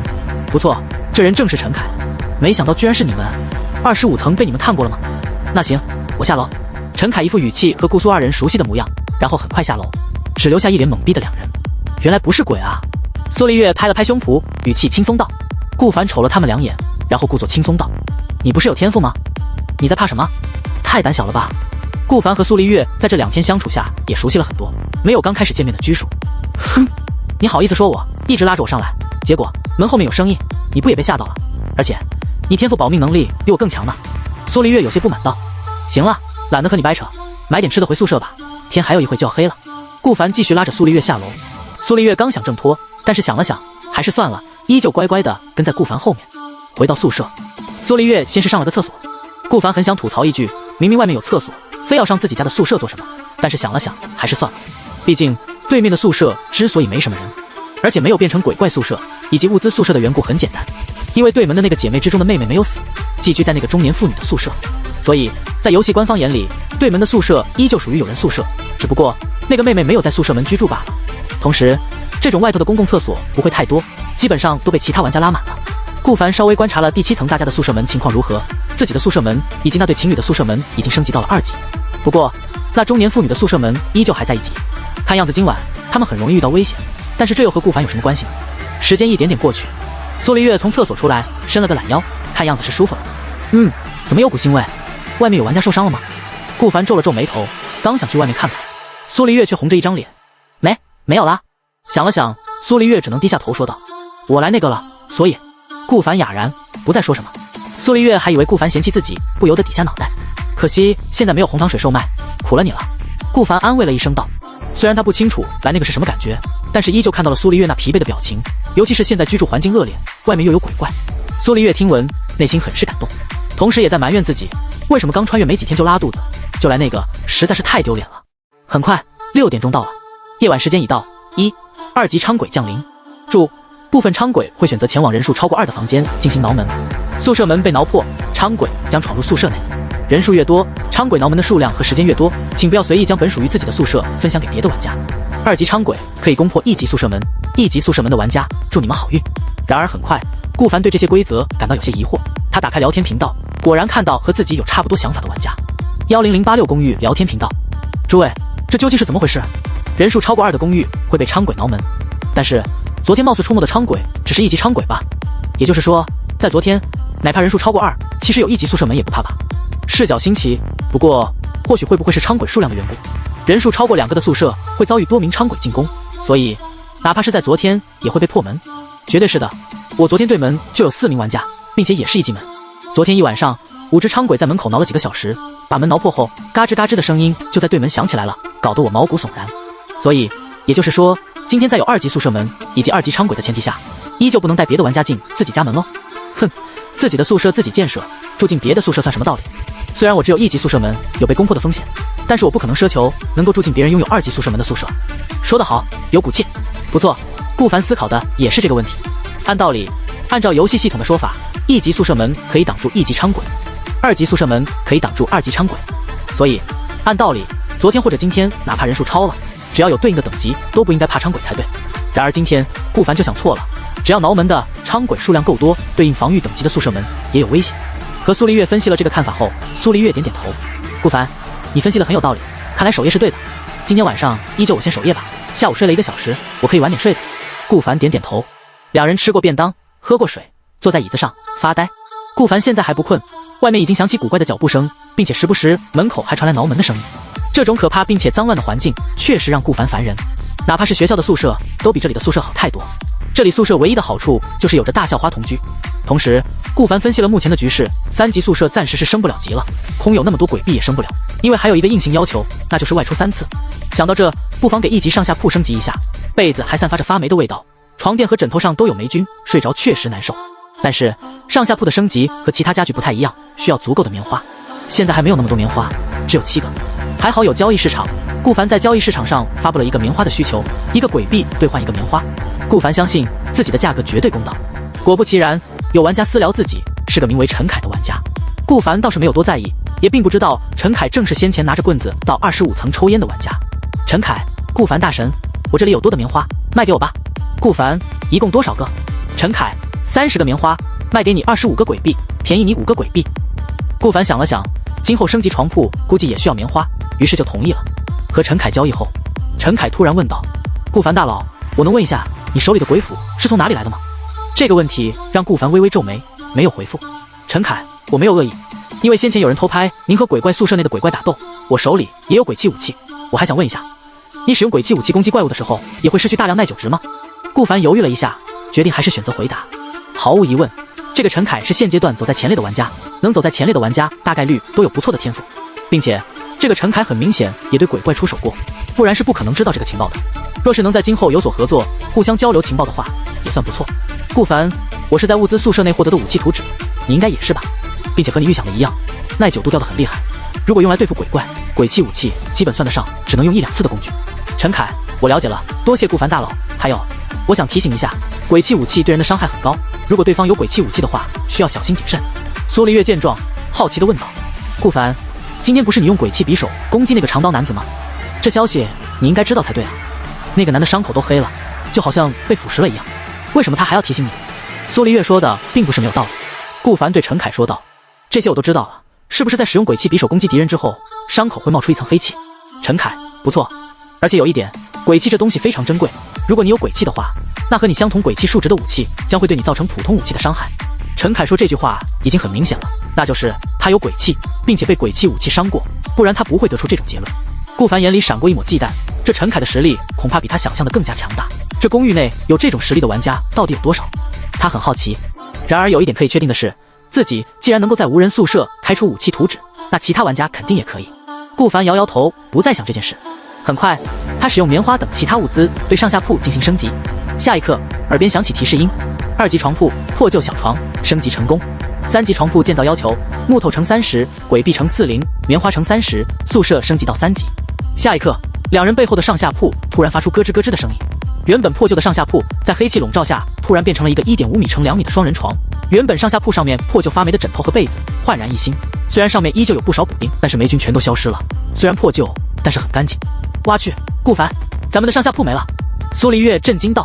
床角正对着椅子和桌子，右边则是宿舍大门，左边则是厕所门。看来上下铺是1级床铺，有些破旧的双人床就是2级床铺。两人对视一眼，顾凡很明显能够看到苏黎月眼中的慌乱。不错，这意味着两人睡觉得睡一张床了。虽然苏黎月内心没有反感，但是作为一个女孩子和还没有熟悉几天的男孩子睡在一张床，她内心有些羞耻的感觉。没事，反正这段时间咱们都得守夜。顾凡摇摇头，倒是没有多在意。虽然和苏黎月这种大美女睡在同一张床很爽，他也是男人，也有那方面需求，但是现在并不是想这种事情的时候，守夜是必要的。顾凡，那你睡左边，我睡右边，都可以。很快，楼道上一阵指甲挂门的声音响起，2级宿舍门非常不隔音。顾凡透过猫眼查看情况，只见2-3只比昨天晚上还要更大的昌鬼正在不断挠着708房门，也就是那个中年妇女和对门妹妹的房门。很快，没有几分钟，因为708房门只是普通的1级宿舍门，2级昌鬼可以轻松将1级的宿舍门挠破。很快，3只昌鬼冲了进去，嘎吱嘎吱的恐怖声音在708内响起，惨叫声此起彼伏。苏黎月也凑过来，好奇地看了一眼猫眼，顿时吓得退了回去。两人对视一眼，虽然没有刚开始接触鬼怪那么害怕，可是依旧能够看到对方的紧张。还好有天赋，两人不约而同地想到。啃完708的2个玩家后，3只2级昌鬼来到703，也就是顾凡和苏黎月的房门。这时，顾凡才能看得清楚2级昌鬼的长相，和昨天那只昌鬼一样，面部狰狞，但是獠牙更长，身材更加壮硕和高大。獠牙上除了血迹之外，白的黄的都有，甚至有些头发丝卡在牙缝上。看样子，最后吃的部位应该是那2个玩家的脑袋。3只2级昌鬼挠了一下703的房门，发现挠不开，再加上703房门为2级，并且房门内的人数符合规定，最终还是晃晃悠悠的离开了。临走的时候，还在702，也就是那对情侣的房门挠了一小会。等3只2级昌鬼彻底离开后，顾凡才松了口气，将紧握在手里的鬼斧给收了起来。今天晚上绝对会死一大部分人，顾凡说道，语气之中带着凝重。随后他打开聊天频道，果不其然，聊天频道上满是惊恐或者求救的话语，走廊上的昌鬼也在不断巡逻。哪怕遵守规矩的玩家，有着2级宿舍门也会被昌鬼挠，被昌鬼攻击大门，更不用说1级宿舍门了。各位，你们还活着吗？今晚上我可能睡不着了，这一层只剩下我活着了。我也是，还好我获得了足够的物资，兑换了足够的鬼币，要不然我必死无疑。各位，你们有没有想过明天怎么办？明天如果需要3级宿舍门的话，我们怎么办？是啊，3级宿舍门需要升级到3级宿舍，升级3级宿舍需要外出3次，难不成我们得选择多人游戏房内的外出生存？希望明天晚上的昌鬼不是3级的，那样我们公寓就要全灭了。有没有强大天赋的玩家，能不能带领我们活下来啊？那个703宿舍房的玩家，顾凡和苏黎月绝对有强大的天赋，为什么他们不来主持大局，带领我们，拯救我们活下来？简直太自私了。看到这一幕，苏黎月刚想反驳，准备发送消息，却被顾凡阻止。这些话就让他们说吧，反正能说出这话的玩家也没有几天能活了。顾凡耸了耸肩膀，他和苏黎月之所以被玩家们所熟知，就是因为公寓长的推波助澜。整个公寓几10个人呢，总有好运的获得了鬼气武器或者其他能力。很快也有人反驳他们，你们是蠢猪吗？别人有强大的天赋，有强大的武器，和你们有什么关系？别逗我笑了，上面那群道德绑架的人就是糖，这种情况下能靠的只有自己吧。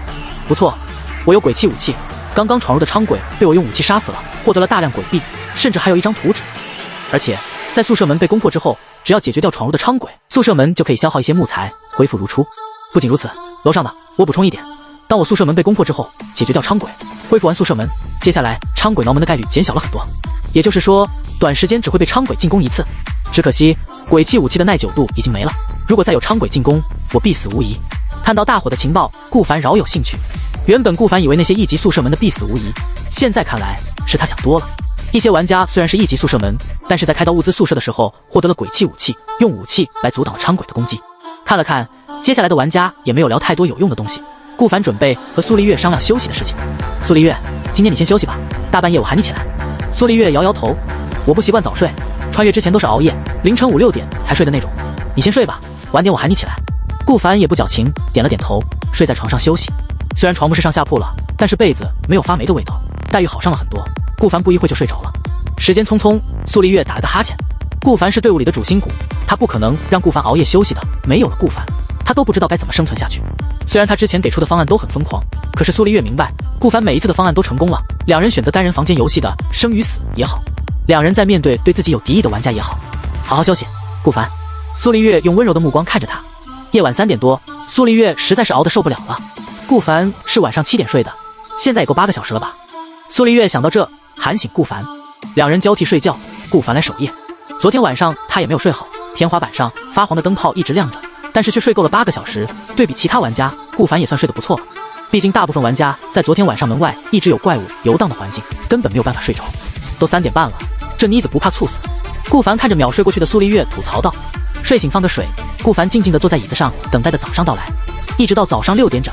叮，剩余玩家还有35人。求生第3日，经过2天残酷的筛选，作为公寓长的我相信活下来的玩家有着一定的能力，而我也真诚的希望大家能够一直活下去。变化1，公寓大门将在白天时间打开，可以选择外出进行探索，也可以在多人游戏房内接取室外生存的游戏外出探索。注：不论何种方式，每天只有1次外出的机会。变化2，杀死其他公寓的玩家，可以获得其拥有物资的双倍资产。变化3，带领其他公寓的优秀玩家在10086公寓入住，新来者和带领者都将获得一笔丰厚的报酬。注：不要想着在外过夜，外面会比公寓内更加危险。今日的新变化不多，但是重点却是公寓大门会打开，所有的宿舍玩家每天都有1次机会外出，也就是说出去3天就可以升级宿舍了。同时还可以杀死别的公寓玩家，获得双倍物资，甚至还可以带领其他公寓玩家回来入住，双方都获得奖励。通过这些消息以及昨天早上的事情，顾凡得出一个结论：公寓和公寓之间一定存在竞争关系。通过苏丽月所说，方圆1公里内3座宿舍。此时苏丽月已经醒了过来，并且听到了耳旁传来的游戏提示声。苏丽月，你现在可以察觉到周围有多少人吗？顾凡问道。苏丽月点点头，闭上眼睛尝试了一下。方圆1公里内3个宿舍，一共102个人。顾凡点点头，只剩下102个人了。同时聊天频道也在讨论关于可以外出的事情，虽然每天只能外出1次，可是也极大增强了玩家活下来的希望。更有甚者说出希望能够离开宿舍回到自己的家的希望。然而当一些玩家打开公寓大门后就傻眼了。顾凡和苏丽月吃过早餐，两人来到了1楼，有人打开了公寓大门。此时此刻公寓外面充满了浓雾，这不是重点，重点是浓雾里时不时还传来一些脚步声。这怎么外出啊？外面全是怪物。站在排头的玩家一脸呆滞道，现在不是白天吗？到了晚上外面到底会变成怎样的地狱场景？一名白头发消瘦的女子指了指大门说道，你们说公寓的存在会不会是在这末日之中庇佑我们？众玩家纷纷沉默，仅仅2天就死去了至少了1大半的人。然而现在告诉他们公寓的存在是好的，这怎么可能啊？顾凡摇了摇头，还是先玩一轮单人游戏再说吧，因为1周只能选择1次生与牌。单人游戏房前排队的玩家不多，就寥寥2-3个。排队后轮到顾凡，顾凡进去选择了问答。骷髅头问顾凡的问题是，如果你是个脑残并且被医生治好了，那算不算医生剥夺了你做智障的权利？骷髅头这张问题纸让顾凡看懵了，这是弱智吧打进来了。不过很快他思考了一下，回复道，我的脑残既然能被医院治好，说明脑残是疾病，并且经过我或者我的监护人同意后做过手术才做治好的，所以医生没有剥夺我做智障的权利。顾凡写下来这段话，很快突然想到什么，继续写下去，就算我的脑残治好了，我也可以装疯卖傻做个智障，所以就算是医生通过我的同意强行治疗我，我也可以去当智障。顾凡自认为回答完美无缺，然而事实上也的确如此。对面的骷髅头给了顾凡一个鬼币，表示顾凡回答正确。轮到苏丽月后，苏丽月回答成功，也获得了1枚鬼币。不过他的问题就没有那么奇葩了。两人商讨了一下，准备前往多人游戏房。就在这个时候，一名拿着棍子的男子带着一名女子来到了顾凡的跟前。顾凡大佬你好，我就是陈凯。陈凯认真地看着顾凡说道，你好。顾凡点了点头，稍微瞅了一下，发现他就是昨天下午上了25层拿着棍子的玩家。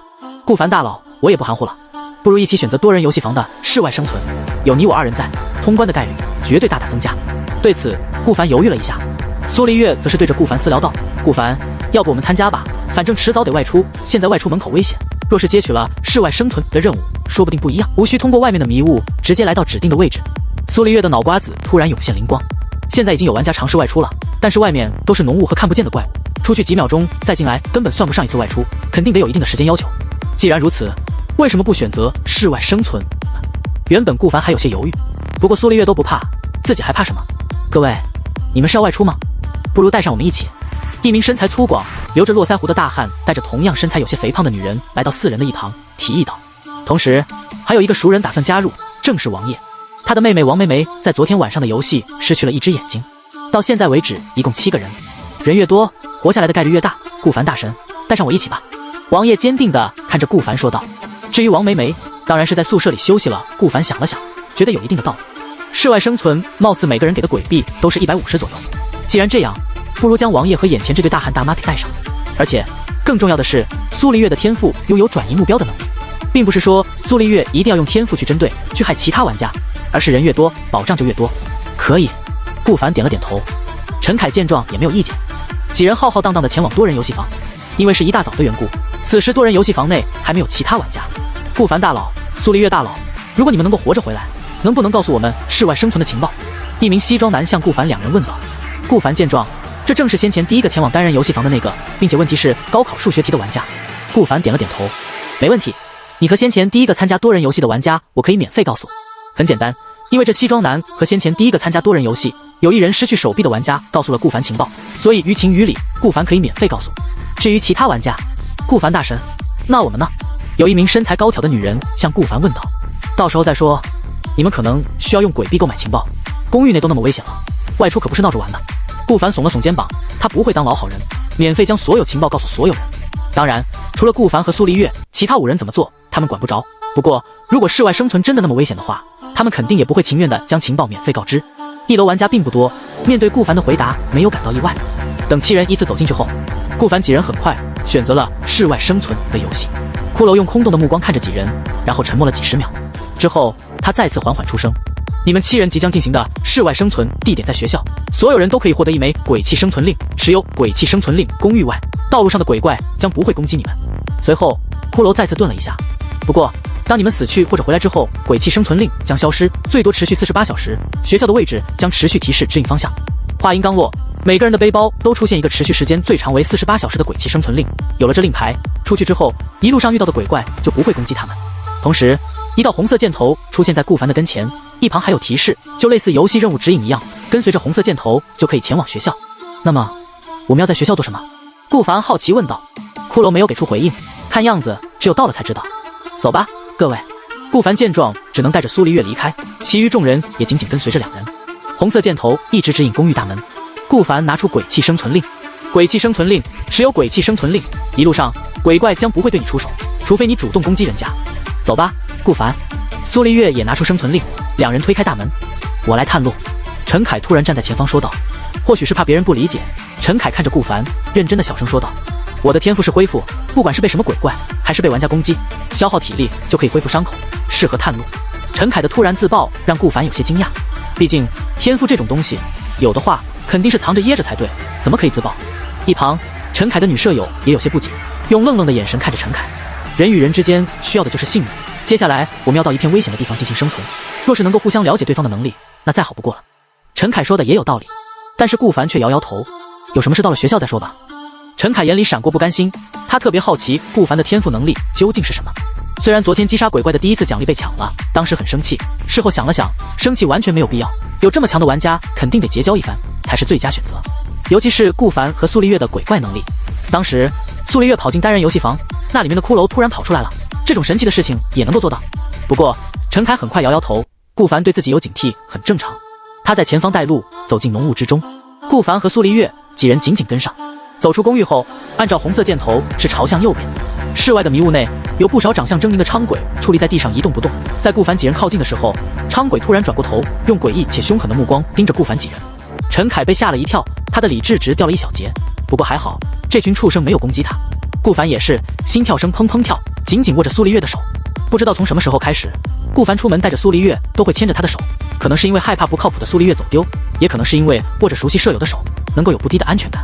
这条能见度不高的道路上，大部分的昌鬼都用诡异且冰冷的目光盯着顾凡几人。若不是几人手里拿着鬼气生存令，恐怕这群不知道多少等级的昌鬼一拥而上，直接将几人分尸了。苏丽月的手脚都出了薄薄的汗，她也能够感觉到顾凡的手心有汗，2人的手紧紧握在一起。一路上，按照红色箭头的指示，各种各样的身高不一的昌鬼都用恐怖的目光盯着众人。顾凡的理智值已经跌到了80以下了，苏丽月更惨，只有60多。若不是因为2人靠得很近，互相又很信任，又有强大的天赋在身，估计理智值掉得更加厉害。这就好像前往鬼屋一样，一个人去鬼屋玩和2个人玩完全是不一样的恐怖体验。又或者说，当老师看到你和同桌讲话，让你一个人在教室外罚站，和你和同桌一起到外罚站，这也是2种不同的体验。很显然，后者更好。不要怕，顾凡，他们不会攻击我们的。这数量也太多了。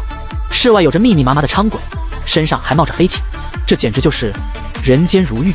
也幸好有着地下的红色箭头，要不然在这种能见度根本找不到路。很快走了大概30多分钟，绕了不知道多少圈，顾凡倒是粗略记住了路线。他的地理能力一直不错。总体来说，学校在10086公寓的右下方，也就是东南方向。这里很显然有着大街小巷，要不然也不会不断的左转右转，左转右转。看来这里就是一中学校了。顾凡抬起头，看着上面的大字，阳城一中学校。阳城？难不成我们公寓所属的城市名为阳城吗？杨云好奇问道。杨云正是那个留着络腮胡的大汉，他的舍友则是那个有些肥胖的女人，也是他的妻子，名为李萌萌，倒是和名字反差感挺大的。阳城这个陌生的城市名字，在穿越前根本没有听说过。王爷语气凝重道：很显然，这已经不是蓝星了，进去吧，各位。陈凯依旧率先走进去，他的舍友以及顾凡、苏黎月众人紧跟其后。众人屏住呼吸，踏入锈迹斑斑的校门，身后突然传来金属扭曲的轰鸣，吓了苏黎月一跳，连忙贴上顾凡的身体。顾凡回过头，足有3米高的学校大门轰然闭合，大门如同铁栅栏一般，门轴处迸溅出暗红色铁线，如同干涸的血珠簌簌坠落。与此同时，笼罩校园的灰白色浓雾在这一刻骤然退却，像被无形的手掀开的幕布，露出掩藏20年的光景。原本能见度非常低的景象，如今彻底变得清晰可见。这貌似是因为众人从道路上来到学校的缘故。正前方矗立着是4层高的主教学楼，暗红色外墙漆已斑驳成鳞片状，露出底下青灰色的水泥。教学楼的很多扇玻璃窗都布满蛛网裂纹，3楼转角处有半扇窗框斜吊在空中，随风晃动时发出令人牙酸的吱呀声。与此同时，顾凡的目光穿过校门广场后，主楼后方10米处还有一栋完全对称的副楼，2栋建筑通过2楼廊桥相连，桥体表面覆盖着厚厚青苔。沿着教学楼的缝隙望去，大概率是400米跑道，操场尽头大概率是宿舍楼。整个学校特别的小，也不知道是小学还是初中的。与此同时，7人耳旁响起提示音：游戏室外生存，地点阳城一中学校，任务活下来，从学校大门或者后门逃跑，时间1天，游戏简要：如今为早上7点10分，学校大门和学校后门将会在第2天早上6点打开，打开后就可以离去。10分钟后，将会有一只强大的鬼怪在学校巡逻，寻找参加游戏的玩家进行非对称对抗游戏。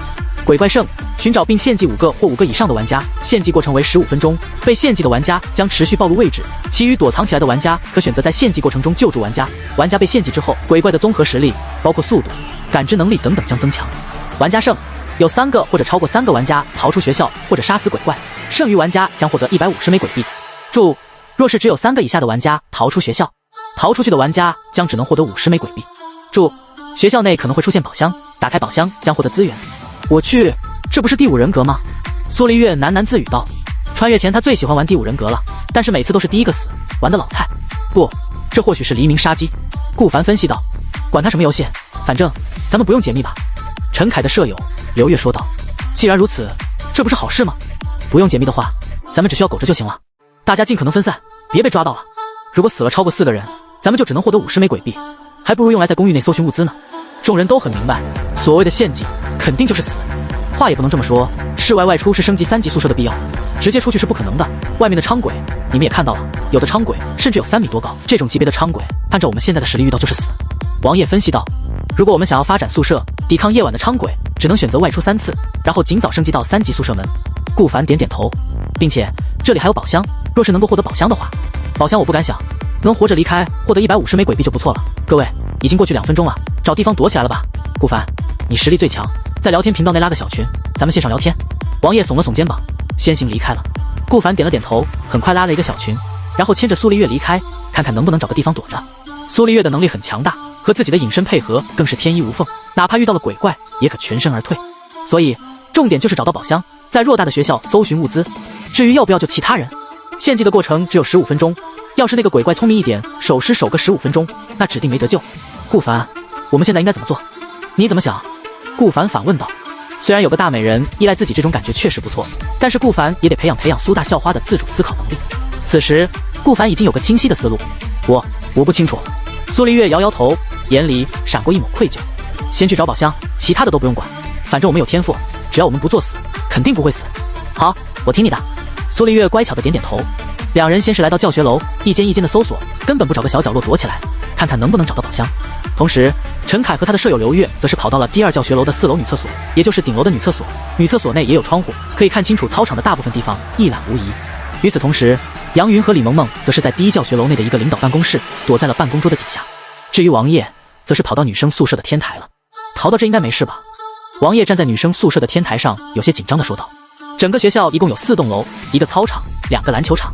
毫无疑问，2栋教学楼以及男女宿舍楼是最好的藏身之地。想到自己失去眼睛的妹妹，王烨眼里就闪过不甘心。凭什么当时失去眼睛的是妹妹，而不是那个什么苏丽月？这也太过分了。王烨每当想起这件事情的时候，心里都会止不住的难过。若是当时将头骨先传给苏丽月的话，不过他很快摇摇头，内心的理智占据了上风。现阶段还是得和703宿舍搞好关系，若是能够活得回去，凭借着生死队友的身份得到顾苏两人的信任，要是能够获得帮助的话，活下去的概率肯定高一些。就在王烨在天台胡思乱想的时候，10分钟很快就到了。在阳城一中学校的7个玩家耳旁都响起提示音，10分钟已到，鬼怪已出现。同时，一道黑气开始在男女宿舍楼下正前方的操场上汇聚。王烨好奇地看向操场，只见操场上的黑雾很快汇聚成一道消瘦并且歪着身子的身影。黑雾消散之后，一个扭着脖子的女鬼出现在操场的中央。她先是好奇地打量着周围，顿时面色变得狰狞无比，双脚开始规律般的行走，手里出现一把漆黑无比的匕首。学校里的所有人都得死，都得被陷阱。秉承着心里出现的这个规则，同时再加上王烨那震惊的注视，女鬼似乎有些心灵感应的抬头，然后360度的转了一圈，用空洞的目光朝着王烨看去。女鬼用极其诡异的姿势朝着女生宿舍的楼上看去，然后和王烨对视。王烨感觉到心跳顿时短暂的暂停，眼里出现不可置信。同时他冷静下来，给女鬼用聊天频道内小群里的功能给女鬼拍了一张照片发到群里，然后手忙脚乱地从天台跑到顶楼，也就是4楼，随便找了一间开门的女生宿舍躲了起来，并且反锁了宿舍门。我这是被发现了吗？王烨惊恐地想到，同时心脏止不住的狂跳。不，别来找我，为什么我这么倒霉？王烨早就没有刚开始穿越的运筹帷幄，现在变得慌乱无比。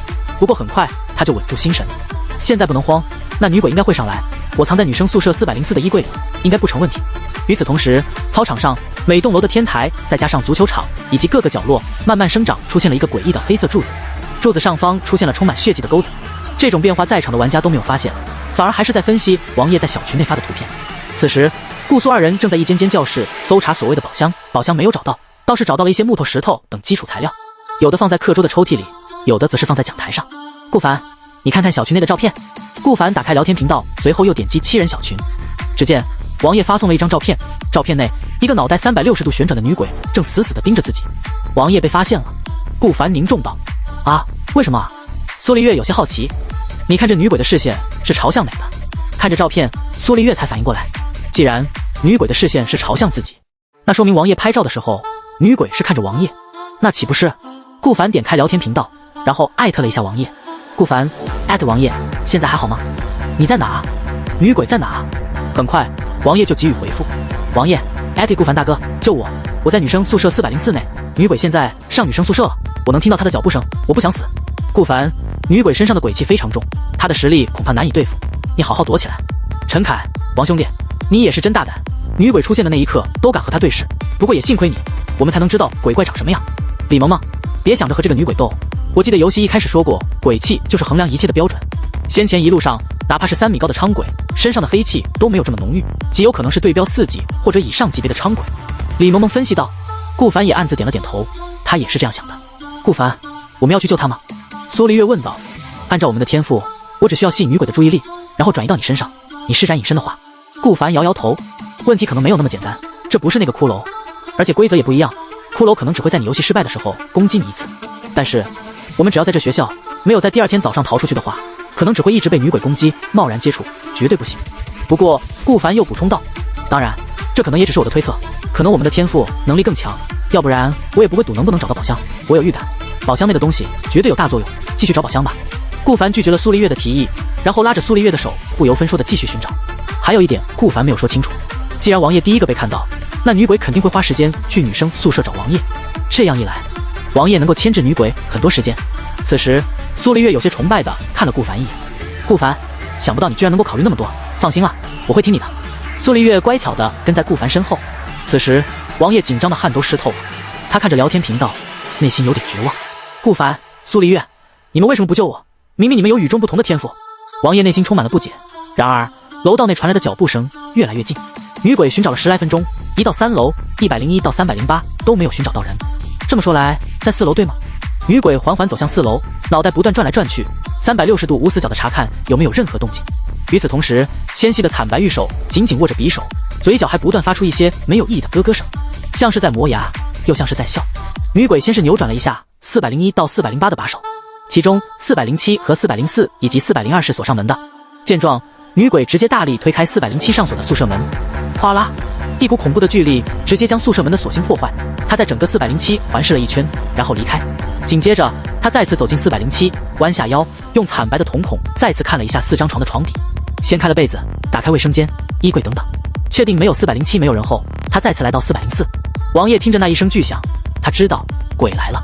听着诡异并且规律的脚步声，王爷已经开始窒息，尤其是从门缝那能够注视到他那不断滴溜转的脑袋，脑袋上充满了鲜血，脖子更是溃烂无比，仿佛早就分开，连接脑袋和脖子的只有一层褶皱的烂皮。仿佛是察觉到王爷的注视，女鬼看向衣柜，将衣柜打开，一人一鬼又一次对视。言读不言了。王爷眼里闪过绝望，脑海里不知道为什么突然闪过这句话。女鬼一把将他的脖子捏住，然后拖着他离开。献祭，献祭。朦胧的记忆内突然想起来，女生宿舍的天台貌似有个献祭钩子。他一边捏着王爷拖拽，一边朝着天台走去。很快，一个漆黑色的柱子出现在一人一鬼的跟前。这是要献祭我吗？王爷恐惧地想到。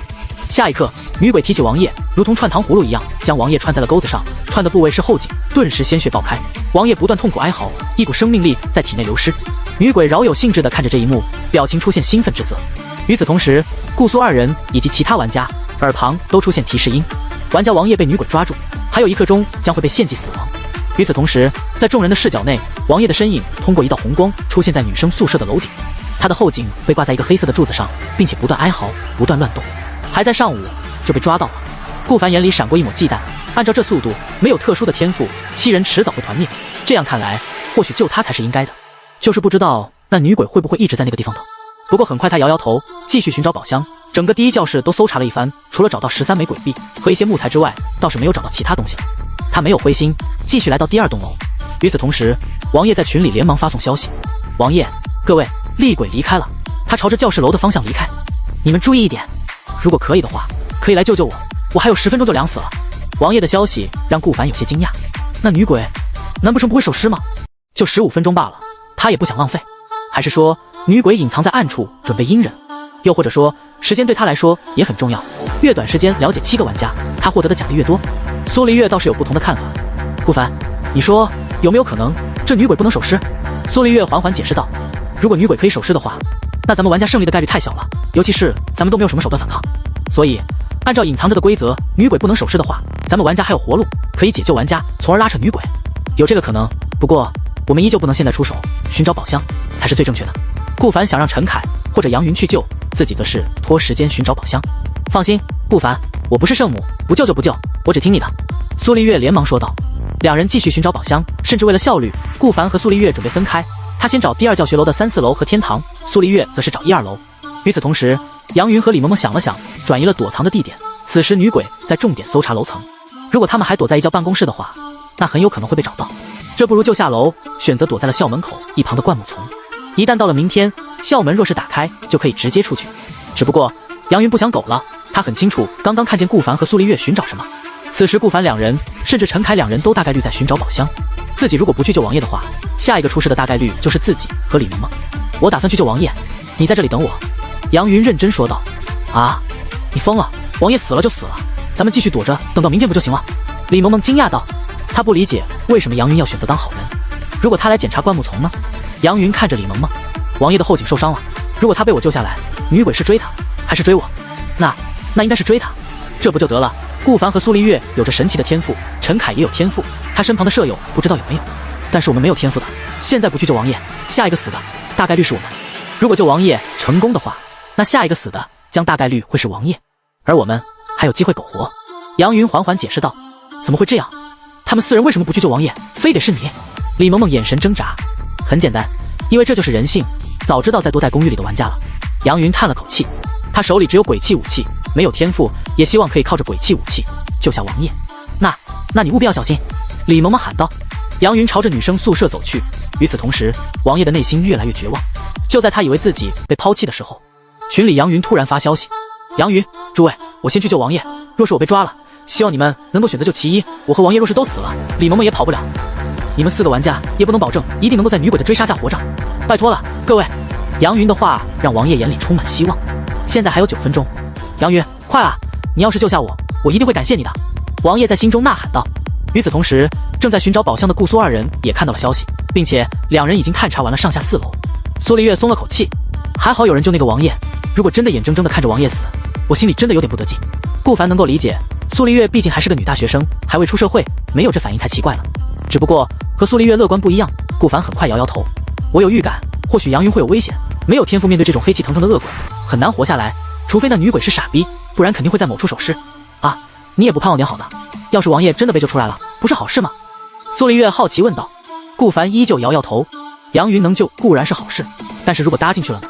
很快他话锋一转，如果他搭进去了，肯定会给我们发消息，到那个时候咱就去救王爷。顾凡的话让苏丽月眼前一亮。不错，钩子的位置分布特别散，除了天台和一些角落以及操场，足球场大约有2-3个之外，其他地方都没有。这意味着如果杨云搭进去了，那刚好就是女鬼不在的时候，女鬼一旦去献祭杨云，就刚好是拯救王爷的时候。顾凡，你真聪明，而且我们探查完第1教学楼和第2教室楼都没有宝箱，这么说来，宝箱大概率在男女宿舍，我们得前往男女宿舍楼寻找宝箱，看杨云操作了。顾凡拉着苏丽月来到天台，刚好看到操场上一路小跑跨越操场和足球场的杨云。此时的杨云无比紧张，他牢牢记着女鬼的脸，生怕她出现在自己的跟前。女鬼真的走了吗？如果女鬼没有走，我现在去救，岂不是自投罗网？杨云内心很是纠结，内心又开始后悔起来。人都是复杂的，尤其是拯救一个陌生人。从小，杨云的爸妈就告诉他，如果在路上看到有人落水了或者摔倒了，能跑多远就多远，救助别人本身就是对自己找麻烦。而如今，杨云却不得不救助别人。他比不过顾凡，比不过陈凯，不救王爷，自己终将会灭亡。爸妈，你们会理解我的，对吧？杨云很快来到女生宿舍的楼道大门跟前，深呼一口气，连忙将其打开，刚好看到了一个歪脖子拿着匕首的女鬼，正虎视眈眈地看着自己。操，被骗了。不错，女鬼的确离开了，但是却没有完全离开。她从天台离开到了1楼。很快，女鬼就抓向杨云。我草死你星号！杨云怒吼道，手里拿着一把带着淡淡黑气的斧子砍向女鬼。如果顾凡在场的话，一定能够认出这是和自己一样的鬼斧。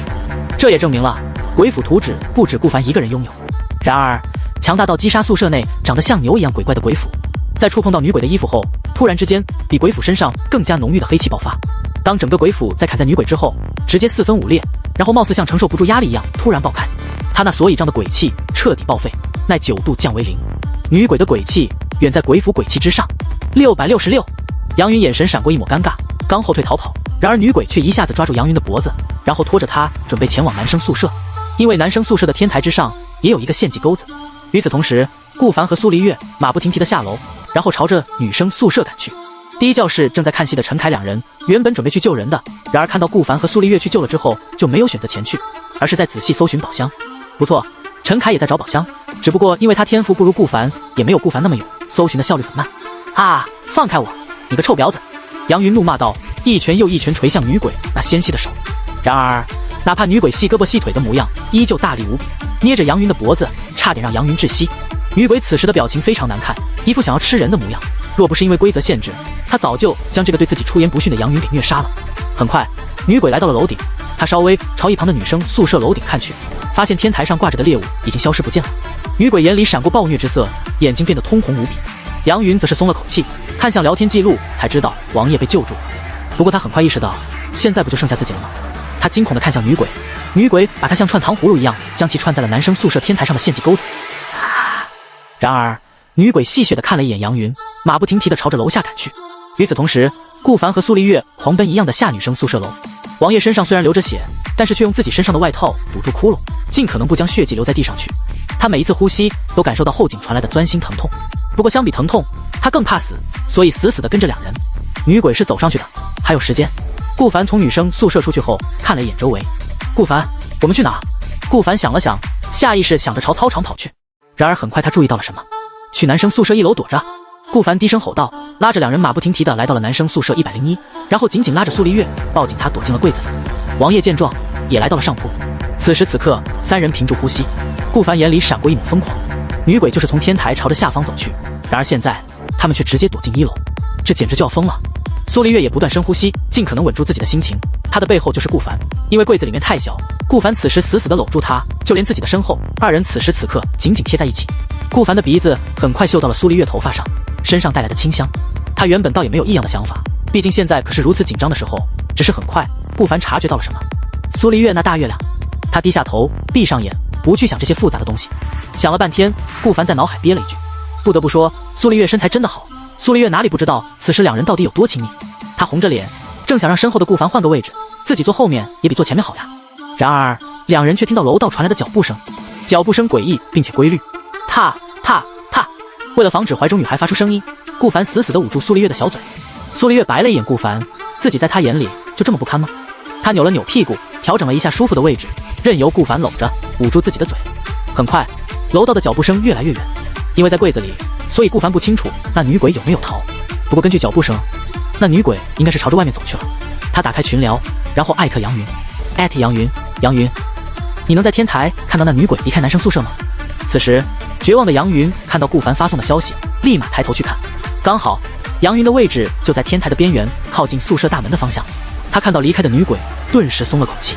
女鬼离开了，应该是去找你们了，你们躲在哪？小心一点。得知女鬼离开，苏丽月眼里闪过喜悦，躲在男生宿舍这一招还真的管用。恐怕女鬼做梦都没有想到，居然还能够这么躲进了自己下来的男生宿舍楼。快逃吧，顾凡！苏丽月喊道。不，先不逃，你们在1楼门口帮我望风，我去救杨云。女鬼大概率是朝着教学楼的方向跑去了。与此同时，顾凡想要撑着地面起来，往后一摸，却摸到了一个硬硬的、长长的，还有齿轮状，貌似是个钥匙。他睁开双眼，眼里闪过惊喜。刚刚进来的时候，因为柜子一片黑暗，没有注意到一旁居然还藏着一个钥匙，而这把钥匙正好就是宝箱的钥匙，获得阳城一中学校宝箱的钥匙。有了钥匙，才能开对应的宝箱。注：学校宝箱的品质为优秀下品。与此同时，顾凡眼里也闪过不满，获得个宝箱居然还要获得钥匙，也还好第一个就获得了钥匙，要是第一个就获得上锁的宝箱，那岂不是更搞心态？将钥匙收入背包，两人来到柜子外。苏丽月，我先去救人了。好，我在大门帮你望风。然而很快，躲在上铺的王爷下来，他冷声道：不能去望风。王爷喘了口气，我知道这女鬼为什么会第一时间知道我在女生宿舍了，因为我当初在她出现的一刻就第一眼望向了她，她很快察觉到我的视线，立马扭头和我对视。如果现在用视线去观望她的话，一定会被她发现的，就在原地等就行了。顾凡还没有真正用视线看到过女鬼，并不清楚王爷说的是真的假的，他也顾不了那么多。不管怎样，我先去救了。顾凡来到4楼楼顶，此时的杨云虚弱地看着顾凡。顾凡一靠近杨云，就获得了先前靠近王爷的提示。玩家杨云处于献祭之中，献祭倒计时12分15秒，是否解救？是。顾凡点击是，然后一股黑气蔓延杨云的身上，杨云从钩子摔在了地上。快走吧！与此同时，已经到了操场边缘的女鬼停住脚步，她愤怒地转身。此时男生宿舍的上方，杨云已经消失，很显然已经被救走了。很显然，女鬼原以为顾凡几人是逃到了教学楼，这样看来，这几人真的太大胆了，居然敢直接在他眼皮子底下躲着。他愤怒地追过去，全身冒出黑气。与此同时，顾凡4人已经汇合。顾凡，现在这么说，要跑吗？不要躲，现在女鬼大概率已经往回走了，直接跑很容易和她碰面。我需要寻找男女宿舍楼的宝箱，至于你们，先躲起来。顾凡同样私信给苏丽月发送，你也一起寻找宝箱，如果遇到了女鬼，那就使用天赋改变目标，改到另外5人其中1人身上。苏丽月连忙回复好。之所以顾凡不让苏丽月使用天赋改到自己身上，原因很简单，因为这女鬼太凶了，就算有着隐身，他也不想直接去面对这女鬼。二来是寻找宝箱最重要，不能浪费时间，反正他们被挂了，还能再救下来。顾凡也不浪费时间，一间又一间的在男生宿舍的4楼找宝箱。与此同时，女鬼已经到了男生宿舍的大门口，另外2人已经躲好了。苏丽月还在1楼傻呆呆的寻找宝箱，她愣住，然后扭头看到了郑阴晨看着自己的女鬼。顿时，苏丽月脊背发凉，女鬼的面容惨白，脖子连接处的肉皮充满了脓血以及黑气，整个面目狰狞无比，就如同地狱的恶鬼一样。女鬼很快冲向苏丽月，挥舞着手里貌似当摆设的黑色匕首。苏丽月看向冲向自己的女鬼，连忙一屁股坐在地上，然后闭上眼睛，发动天赋。顿时，在一阵玄奥的感觉下，苏丽月感受到其余5人的位置。苏丽月想了想，很快直接锁定了陈凯。抱歉了，陈凯哥。很简单，陈凯实力强，拖的时间估计更长。只不过，要是陈凯知道了，估计会气得骂娘吧。在苏丽月发动天赋的下一刻后，女鬼呆愣在原地。过了几秒，她离开女生宿舍，再次前往操场，一波二折，又一次前去第一教学楼。只不过这次是寻找陈凯。苏丽月也小跑到女生宿舍寻找宝箱，她已经找完1、2楼了。很快，过了大约5分钟，苏丽月在女生宿舍楼的302宿舍内找到了类似宝箱的东西。她连忙私信顾凡，招呼其过来。顾凡见状，心里感慨苏丽月的运气好。不过也不是运气的缘故，都搜完了差不多3栋楼了，也该找到宝箱了。他来到女生宿舍302，很快听到了陈凯被抓的信息，陈凯也被绑到了献祭钩子上，这让顾凡有些意外。他没想到苏丽月居然选择陈凯，也没有想到陈凯居然这么快就栽了。算了，反正还有15分钟，不着急。顾凡和苏丽月会合后，查看他手里那黑乎乎的宝箱。优秀下品宝箱，打开或许可以获得杀死普通娼鬼、鬼奴、伤害普通厉鬼或限制普通厉鬼级别的优秀鬼器，也可以获得其他物品，根据开箱者的运气。武器和防具级别：普通、优秀、精良、史诗，从优秀开始分级上中下品。宝箱品质级别：普通、优秀、精良、史诗，从优秀开始分级上中下品。顾凡眼里闪过喜色，没想到这优秀下品级别的宝箱这么厉害。这么说来，那校园内的女鬼大概率就是寻常厉鬼的等级，若是能够开出伤害他的鬼器，那岂不是发达了？想到这，顾凡没有犹豫，直接将其打开。一股黑气爆发，顿时一把威风凛凛的长枪出现手中，同时还有好多个黑黑的鬼臂以及一个注射剂出现在眼前。苏丽月眼神出现惊喜，她没想到顾凡居然运气这么好，开出来这么多东西。鬼枪，品质优秀下品，增加攻击范围，蕴含鬼气45点，价值850鬼币，耐久度100。注：检测到玩家顾凡体内拥有1点鬼气，所以持有鬼枪叠加其鬼气为46点，鬼币乘23。医疗注射剂乘1，品质优秀中品，注射之后恢复所有伤势以及体能，价值1000鬼币。这把鬼枪或许可以对那女鬼造成伤害。顾凡看着手里这把漆黑且修长的长枪，眼里闪过满意。这才是游玩这场游戏的正确方式。原因很简单，女鬼实在是太强了，短短1小时不到，如果不是顾凡的计谋，外加苏丽月的天赋，或许王爷和杨云早死了。这样看来，1小时死2个，7个没有天赋的普通玩家根本不可能在这场游戏存活。而没有天赋是玩家的缘故吗？不是，是因为开户运气的缘故。那么，若是真有没有任何天赋的7个玩家参加这场不公平的游戏，这7个玩家获得胜利的方式只有一个，那就是找到宝箱，然后用宝箱里的武器对抗校园内的女鬼，杀死女鬼才能够逃出去。顾凡，这注射剂，苏丽月刚想问要不要用来治疗杨云和王爷，毕竟2人受伤严重。不过很快他就意识到这治疗注射剂是属于他们的，怎么可能这么简单就给别人？顾凡，这注射剂不要给他们疗伤，咱们自己留着。苏丽月连忙改口道。你也不算傻。顾凡摸了摸苏丽月的头，然后将鬼币和医疗注射剂收起来。只是很快耳旁就突然响起游戏的提示音，玩家李萌萌被女鬼抓住，还有1刻钟将被献祭而亡。走吧，是时候该去救陈凯和李萌萌了。这一浪费的时间，陈凯和李萌萌都被抓住了。不过顾凡有些好奇，为什么陈凯的队友刘月没有被抓到？刘月，艾特顾凡，快救我舍友，还有李萌萌，女鬼正在追我。顾凡，马上到。顾凡和苏丽月立马下楼，前往教学楼准备救人。杨云和王爷也走了出来，他们刚想说什么，然而却看到顾凡手里的长枪，哪里还不明白发生了什么？刚刚顾苏2人就一直在找宝箱，这把冒着黑气并且看样子无比锋利的长枪，绝对是开宝箱获得的武器。2人顿时羡慕不已。顾凡，这是宝箱内的武器吗？王爷忍不住问道。顾凡点了点头。你们继续躲着吧，我去救人。王爷本想躲在宿舍内，然而杨云却抢先一步说道。我们也去救，人多力量大。顾凡也没有拒绝，点了点头，拉着苏丽月就一路朝着教学楼狂奔。路上耳旁出现刘月也被挂上献祭台的提示，于是4人决定兵分3路，顾凡救刘月，因为刘月刚好被抓，最有可能碰到女鬼，手里的长枪也是有可能伤害到女鬼的武器。苏丽月去救李萌萌，王爷和杨云去救陈凯。决定好后，顾凡查看3人被献祭时暴露的位置，陈凯在一教的天台，李萌萌在校门口一旁，刘月则是在第2教学楼的领导办公室。希望这把鬼枪能够有用，顾凡暗暗想到，然后踏入了第2教学楼的领导办公室。踏入片刻，他就感觉到空气之中的阴冷，这种感觉并不是着凉，而是内心不安所带来的一种生理性的感受。顾凡刚踏入楼道，迎面来就是一阵阴风。与此同时，一个身穿白衣的女鬼正背对着顾凡，感受到顾凡的视线，很快360度转过头，用冰冷充满寒意的目光看着顾凡。女鬼的脖子充满了各种死皮和脓包，黑气笼罩下极其诡异，看样子可以自由旋转。然而这女鬼的模样和身材倒是还算不错，身穿的白衣也是磨破的校服，看样子这女鬼生前应该是这所中学的女学生，也不知道这所中学到底发生了什么。顾凡看着女鬼喃喃自语道，整个阳城到底是哪里来的城市？这个世界先前也是正常的文明吗？还是说整个世界都被你们这群鬼物给祸害了。顾凡很快摇摇头，他知道这女鬼绝对不会和他聊天，并且眼前的女鬼已经到了跟前。他先是发动了隐身的天赋，顿时在女鬼眼中，顾凡消失在原地。然而顾凡的视线始终是注视着女鬼，这导致女鬼感受到了顾凡的视线，但是却没有看到顾凡在哪，顿时脑子一阵宕机。然而在一阵犹豫之后，女鬼依旧使用自己的匕首朝着顾凡的方向捅去，不需要捅死，只需要捅伤，然后带到献祭台。可惜明明感觉到顾凡的视线就在此地，却根本没有任何触感。女鬼懵逼了，这大活人究竟到哪去了？很快她眼神闪过愤怒，打算离开现场，因为另外2个猎物已经被救了。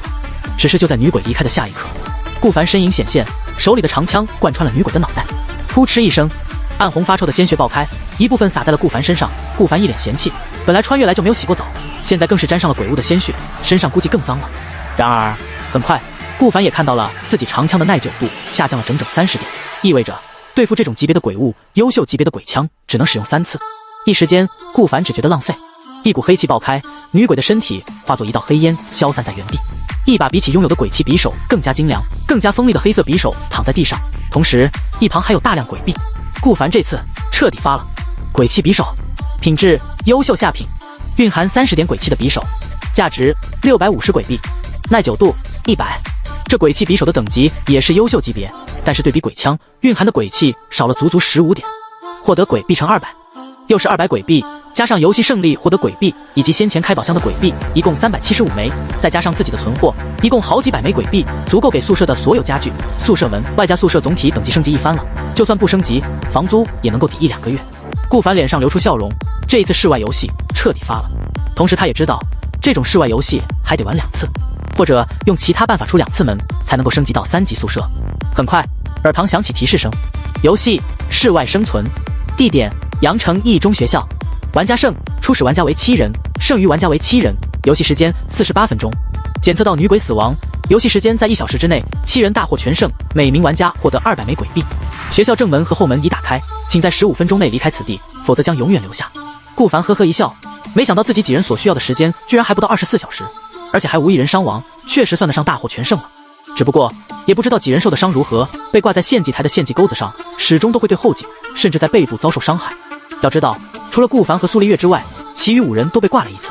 不多时，几人汇合，让顾凡惊奇地发现，最开始的王爷、杨云，后来的陈凯、刘月、李萌萌，脖子后面的伤势都完好无损。按照陈凯的说法，本来被王爷救下来的时候，后颈疼痛无比，他刚想使用天赋恢复，但是在女鬼被击杀之后，他后面的脖子出现一股黑气，黑气直接治疗了伤势，治疗的速度和效果远比天赋还要强大。原来如此，这估计就是游戏胜利的隐藏奖励之一了。顾凡点了点头，既然如此，那就离开吧，还有15分钟校门就关闭了。我有预感，这学校估计以后还是学校的场所。可是这女鬼不是被你杀了吗？苏丽月好奇问道。哪怕没有女鬼，也会派遣另外一个鬼物，这个学校邪门得很，估计不止我们公寓的玩家，其他公寓的玩家或许也会来到这学校进行游戏。杨云分析道。顾凡说的有道理，赶紧先离开吧，有什么事情回到公寓再说。经过这次室外生存的游戏，我倒也明白了，只有互相合作，团结一致，才能对抗这些鬼玩意。各位今后还请多多指教。杨云拱了拱手，他是在场年龄最大的，但是态度却无比的随和，甚至说得上恭敬。毫无疑问，根据他的分析，顾凡的天赋是倾向于保命的，能够击杀女鬼，绝对是那个长枪的能力。这下顾凡彻底成为公寓第1人了。杨云内心暗暗想到。而陈凯的能力也很强，恢复这种能力，如果王爷和杨云也有的话，刚刚就不用那么遭罪了。再加上公寓内很多游戏的失败惩罚都需要摘取玩家的器官和部位，有着恢复，不随便摘吗？顾凡大佬，你在那宝箱获得了什么？陈凯好奇问道。顾凡也没有隐瞒，反正先前也被看到了，再加上就算陈凯有异心，他也根本不怕。很快，顾凡从背包拿出冒着黑气的长枪，然后再收起来。一般而言，普通的鬼气无法对这校园内的女鬼造成伤害，但是这把鬼枪在捅穿女鬼的脑袋，就可以直接将其杀死。顾凡缓缓说道。陈凯若有所思地点了点头。等众人走出校门，又是熟悉的浓雾，校门大门很快缓缓关闭。校园内浓雾顿时扩散到整个校园，一个黑色的身影在操场中央重新汇聚。与此同时，顾凡走出去后，浓雾内居然有一道人影在校门口等着。本以为是伥鬼，但是在靠近之后，居然是6个人类。6人也惊讶地看着从校门口出来的顾凡几人。你们也是参加这生存游戏的玩家吗？6人为首的一双马尾女生好奇地朝着顾凡问道。顾凡虽然长相年轻，但是在7人的位置以及气场，毫无疑问是主心骨。顾凡点了点头，看样子你们也是从公寓里外出的玩家，并且也获得了鬼泣生存令。陈凯补充道。顾凡，这几人样貌我从没有见过，看样子是其他公寓的玩家。不等顾凡说什么，双马尾女生点了点头。我们也没有见过你们，并且也是自己公寓中第一批出来的玩家。你们是10086还是10088的公寓？喂，你这不是直接告诉他们我们来自哪个公寓吗？双马尾身旁的一个男生有些不满地喊道。的确，这么一问，直接暴露了双马尾6人来自10087公寓。这个又没什么好隐瞒的。还有你们能不能加入我们公寓？里面的生存游戏到底是什么？可以提供一些情报吗？顾凡借着双马尾女生问得如此频繁，顿时皱眉。游戏规则进去就知道了。至于加入你们公寓，不如你们6人加入我们公寓，然后我再告诉你们一些游戏的细节，如何？毫无疑问，这10087公寓有着同样的规矩。如果能够拉其他玩家进入该公寓的话，拉人的玩家和被拉的玩家都能够获得奖励。但是这样一来，大概率就需要重新发展了，不可能在原公寓为2级宿舍，并且有过一次外出的记录，到新公寓还有这种记录吧？这样还不如就待在原来公寓了。只有一个可能性会叛逃到其他公寓，那就是在本公寓混不下去了，得罪了人，才会想着在其他公寓重新发展。好吧，不管怎么说，咱先加个游戏好友，说不定今后有合作的可能。双马尾女生提议道。顾凡想了想，点了点头，决定同意，却没有注意到一旁苏丽月的眉头微蹙。倒也不是因为吃醋，两人认识不过几天，但是看到自己的舍友居然去加别的女生好友，苏丽月心里多多少少有点不高兴。玩家王甜甜请求添加您的好友，注：该玩家来自其他公寓，注字和后面几个字是红色字体，这也许说明了公寓长不希望顾凡添加这个王甜甜。不过顾凡还是添加了。走吧，各位。顾凡带领众人离开，王甜甜几人也来到学校内，准备进行下一轮的游戏。而此时游戏一路上，杨云、李萌萌、刘月等人也都和顾凡添加了好友。顾凡的好友列表从舍友苏黎月来到了足足7人。想了想，顾凡当着苏黎月的面给他添加了一个特别关心。苏黎月看到后，眼里闪过一道光芒。诚然，这游戏很是刺激，但是经历过恐惧以及那蜷缩在箱子内两人亲密搂抱的事情，两人的关系好上了不少。回到宿舍后，宿舍大门有不少玩家等候，好奇地询问顾凡室外游戏究竟是什么。在看到顾凡7人都满载而归，一点伤势也没有，有人猜测室外游戏或许很简单。说实话，顾凡不想回答，这种珍贵的情报告诉其他玩家，无异于将机缘分享出去。回来的时候，7人都互相约定不能说出去具体发生的事情，就算说也只能说出笼统一些没有那么详细的情报。顾凡究竟发生了什么？看着众玩家好奇的眼神，顾凡还是简略说了一些游戏的大致情况，比如在外有个地点有鬼什么的，更多的就不说了。喂，你们7人都活着，这游戏是不是很简单啊？各位有没有谁愿意和我一起去？一人150枚鬼币呢，不要白不要。而且宿舍升级要求迟早得外出，不如这3天外出了，赶紧升级宿舍要紧。一名尖嘴猴腮的男子大喊道。不错，顾凡大佬能够活着也就算了，其他玩家凭什么活着？兄弟，我也一起去，加我一个，我也来。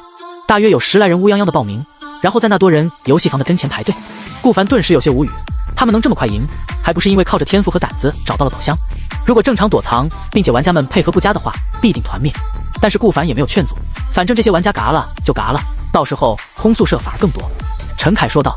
各位玩家不要轻视，这是每个地点不一定一样，进去之后记得熟读规则。哎，知道啦，你都能活，咱们肯定也不怕。陈凯语塞。的确，大部分的玩家都不认识他，既然这样，他也没有什么好说了。顾凡和苏黎月顺便来到鬼币商店，看看有没有什么好东西售卖。进去逛了一圈，还真的发现很多好东西。首先就是食物多了很多，不仅有正常的面包、便当售卖，还有一些零食、饼干以及薯片、巧克力之类的。而且鬼币商店的东西虽说都不是精品，可是质量没得说，还有鬼泣窗口贴这种神奇的东西。所以顾凡推测，这些零食大概率没有所谓食品安全的问题，毕竟鬼泣窗口贴都能治疗伤势了，食物再怎么说是个正常的食物，很容易吧。苏黎月在一旁弯着腰，看着最后一栏的薯片，视线定格在上方。薯片的价格也不贵，和面包一个价钱，需要1枚鬼币。但是问题就是薯片饱腹感不强，大部分玩家肯定都是选择碳水，也就是购买面包和便当，而不是选择薯片这种垃圾食品。顾凡笑了笑，想买就买吧，而且你也在学校里立了大功。顾凡，谢谢你。苏黎月小心翼翼地拿了一包黄瓜味的，一包原味的。顾凡则是发现窗口贴库存还有几个，将其全都一扫而空。这种好东西当然是要先买下来，然后后续有玩家需要再高价卖出去。除此之外，顾凡还看到了大桶的饮用水，20升大桶水10鬼币，1升水本来是1.5鬼币，20升的大桶水便宜了很多，按道理需要30枚鬼币，而现在只需要10鬼币。顾凡毫无疑问地买下来，他打算用多的水来冲厕所。没办法，苏黎月新陈代谢过于旺盛了，难不成美女的新陈代谢都不错吗？顾凡心里暗暗想到，毕竟新陈代谢旺盛就代表了排毒多，喝水喝多了，排出各种毒素，皮肤自然就好，苏丽月的皮肤就软软嫩嫩白白的。随后，顾凡又购买了一些材料，现在他的库存大约有200枚鬼币、200个木头、150个石头、50个金铁，以及一些食物、水源、一些鬼气武器、优秀级别的鬼气匕首、优秀级捏的鬼枪、珍贵的医疗注射剂、8个鬼气创口贴，以及一些普通武器。之所以留500枚鬼币，原因很简单，那就是升级宿舍还需要大量鬼币，交付房租每天也需要15枚。回到宿舍，两人一前一后上过厕所。顾凡使用桶装水里的水冲了冲厕所，苏丽月懂事地打开宿舍门散散味。这宿舍还是太小了，而且一点也不干净。苏丽月关上门，叹了口气，能活着就不错了，要是我们没有天赋，估计早就死了。顾凡呵呵一笑，随后他想到了什么，将从女鬼那获得的优秀级别的鬼气匕首丢给苏丽月，这个给你使用。苏丽月眼前一亮，她拿在手里才知道玩意和鬼气长枪的等级一样，就是蕴含的鬼气少了一点。谢谢你，顾凡。苏丽月甜甜地笑了一下，将其收下，看着坐在床上的顾凡，她也坐在了床上和顾凡肩并肩。顾凡有些诧异，谢我做什么？你是我舍友，更是我得力帮手，没有你也不可能这么快从一中回来。你天赋的帮助确实很大，不过弊端也很明显，这匕首给你使用也是希望你有自保之力。苏丽月撇了撇嘴，似乎有些不太满意顾凡的标准回答。喂，顾凡，你当时为什么要抱着我抱那么紧？而且还苏丽月连忙转移话题，然后说出了先前两人在柜子里尴尬的一幕。那个时候两人就好像亲密的情侣一样，也不知道顾凡是不是故意的，明明那么多好地方能躲，非得两人躲在一个小小的衣柜。想到这，苏丽月不免有些脸红。如果顾凡真的对自己有想法，那自己是接受还是？顾凡长得就不错，身高1米8几，平时还健身，在学校也没有听说有过女朋友。若是今后能在一起的话，貌似也不错。女孩子终究是喜欢胡思乱想的，尤其是苏丽月这种傻呆甜，因为长得过于漂亮，学校追她的学生很多，其中不乏有家里条件好的或者学习成绩好的。可是苏丽月的家里条件也不差，虽然不说大富大贵，可是中产家庭，生活费1个月5000，有时候苏父给她发个红包都是4位数，基本开销根本不愁。学习成绩更不用说了，苏丽月看样子不聪明，但是却很勤奋，在学校的成绩非常好，正常下去到了大3、大4保研是妥妥的，而且极有可能是保985211的高校。所以学校那些追求苏丽月的男生，他也说不算看不上吧，反正就是没兴趣。顾凡看了一眼一旁的苏丽月，还能为啥？危机关头，看到有地方藏就藏着了，而且在你身边，你发动天赋让女鬼去攻击其他玩家不就行了？这样我也能安全。就这样？是啊，不然你以为？不过你身材确实不错。顾凡赞叹道。苏丽月，好吧，先吃点东西吧，我肚子都饿了。你吃薯片吗？苏丽月撇过头，脸蛋微微红润，但是想到顾凡的回答，依旧有些不舒服。看着苏丽月夹了夹腿，心里不知道在想说什么，还转移话题。顾凡轻笑，他当然知道苏丽月话里的意思，如果他主动出击的话，说不定还真的可以拉近两人的关系。不过现在是什么时候？可不是先前的和平时期，而是白天黑夜都提心吊胆的末日。苏丽月可以不懂事，但是他顾凡却不可以。只有强大起来，能清理完整个公寓的邪祟，才能真正考虑这些事。况且顾凡明白，苏丽月大概率并不是真正的喜欢自己，或者说对自己有那方面的感觉，而是在这几天肾上腺素的飙升下，以及自己对待苏丽月的方式，外加各种情况下，人的身体误以为这情绪和那方面有关。实际上如果回到了和平时期，苏丽月很可能就不会这样想了。吃？为什么不吃？两人一起吃过薯片，休息了一会，前去探索其他宿舍，探索物资。期间又和陈凯、刘月碰上了，一栋公寓就这么点地方大。至于王爷还有杨云，估计在宿舍休息睡大觉。中午的时候，两人分别睡了2、3个小时的午觉。时间匆匆，转眼已经是傍晚6点。顾凡和苏丽月在6点前已经回到宿舍，准备迎接新的夜晚。夜晚时间已到，1、2级昌鬼降临。因为有8名玩家游玩室外生存的游戏，在外过夜。检测公寓内剩余玩家已不足30人。为了保存优秀玩家的数量，3级昌鬼将延迟到5日之后降临。与此同时，今天晚上杀死昌鬼的收益将增加，鼓励有能者前去消灭昌鬼。感谢各位玩家的配合，也希望各位玩家能够努力活下去。这公寓长的语气好像真的希望我们活下去一样，明明先前还利用其他玩家围杀我们，他到底是谁啊？好想将他痛扁一顿。苏丽月吐槽了一番。顾凡虽然先前被这公寓长搞了一番，但是说句实话，貌似每次被搞都有好处，不论是杀死玩家立威，还是公寓内播报获得利益，只能说和这公寓长先前说的一样，危机和机遇并存。当然了，如果遇到公寓长能将其杀死，顾凡毫不犹豫地下手。很快，顾凡拿出手里的长枪。苏丽月看到后有些惊讶，顾凡，你要在晚上外出吗？看看杀死一只昌鬼消耗的耐久度有多少，获得的奖励和鬼币又有多少，权衡利弊之下，再考虑今后晚上出行需不需要杀死昌鬼。苏丽月嘟了嘟嘴，那我陪你一起去。顾凡摇摇头，你好好待在宿舍休息就行，今天晚上我只是想试试。你想让我成花瓶吗？苏黎月一番话让顾凡有些语塞。不错，貌似2次对鬼怪出手都是顾凡，对宿舍内的鬼怪、牛鬼出手，还是说对那校园的女鬼动手？苏黎月貌似还没有真正动过手，对玩家倒是动过一次。顾凡沉默几秒，缓缓说道：“那一定要牢记，小心为上。面对的鬼怪不止一个，而是一群。”苏黎月大喜，貌似为顾凡出力是一件值得庆幸的事情。两人先是吃过便当，吃饱喝足后，消耗了大约半小时，然后再出门。顾凡看了一眼聊天频道，聊天频道的内容大部分都是闲聊，求救的很少，求带的很少。很显然，剩余的20多名玩家都有了2级宿舍门，他们在宿舍等级上的进度已经差不多追赶上顾凡了。当然了，拥有的武器和存款很明显不如。同时，顾凡还发现聊天频道上标注着有几名外出。他记得当时有3队出去了，早上有35名玩家存活，3队1队4人，另外2队5人，也就是说，在顾凡回来之后出去了14人。这14人还有8人在外，然后现在没有1人回来，很显然已经打了6人。这6人怎么打的？显而易见，估计是在室外生存游戏之中死亡。不过，顾凡知道每个游戏的地点不一样，有的可能是在医院，有的可能是在其他地方，游戏规则也不一定，但是大概率就是非对称性对抗，拥有鬼气的鬼对抗手无缚鸡之力的人。还说看着我们7人回来，很容易，很容易对吗？怎么到了大晚上，一个活着回来的都没有？苏黎月摇头晃脑，语气里充满了不屑。哼，我们7人能够回来，那是靠着我和顾凡的缘故，其他人就算了吧。好了，能够安全回来，你的天赋发挥了大用处，行不？顾凡拍了拍苏黎月的肩膀，赞许道。两人一前一后走出宿舍门。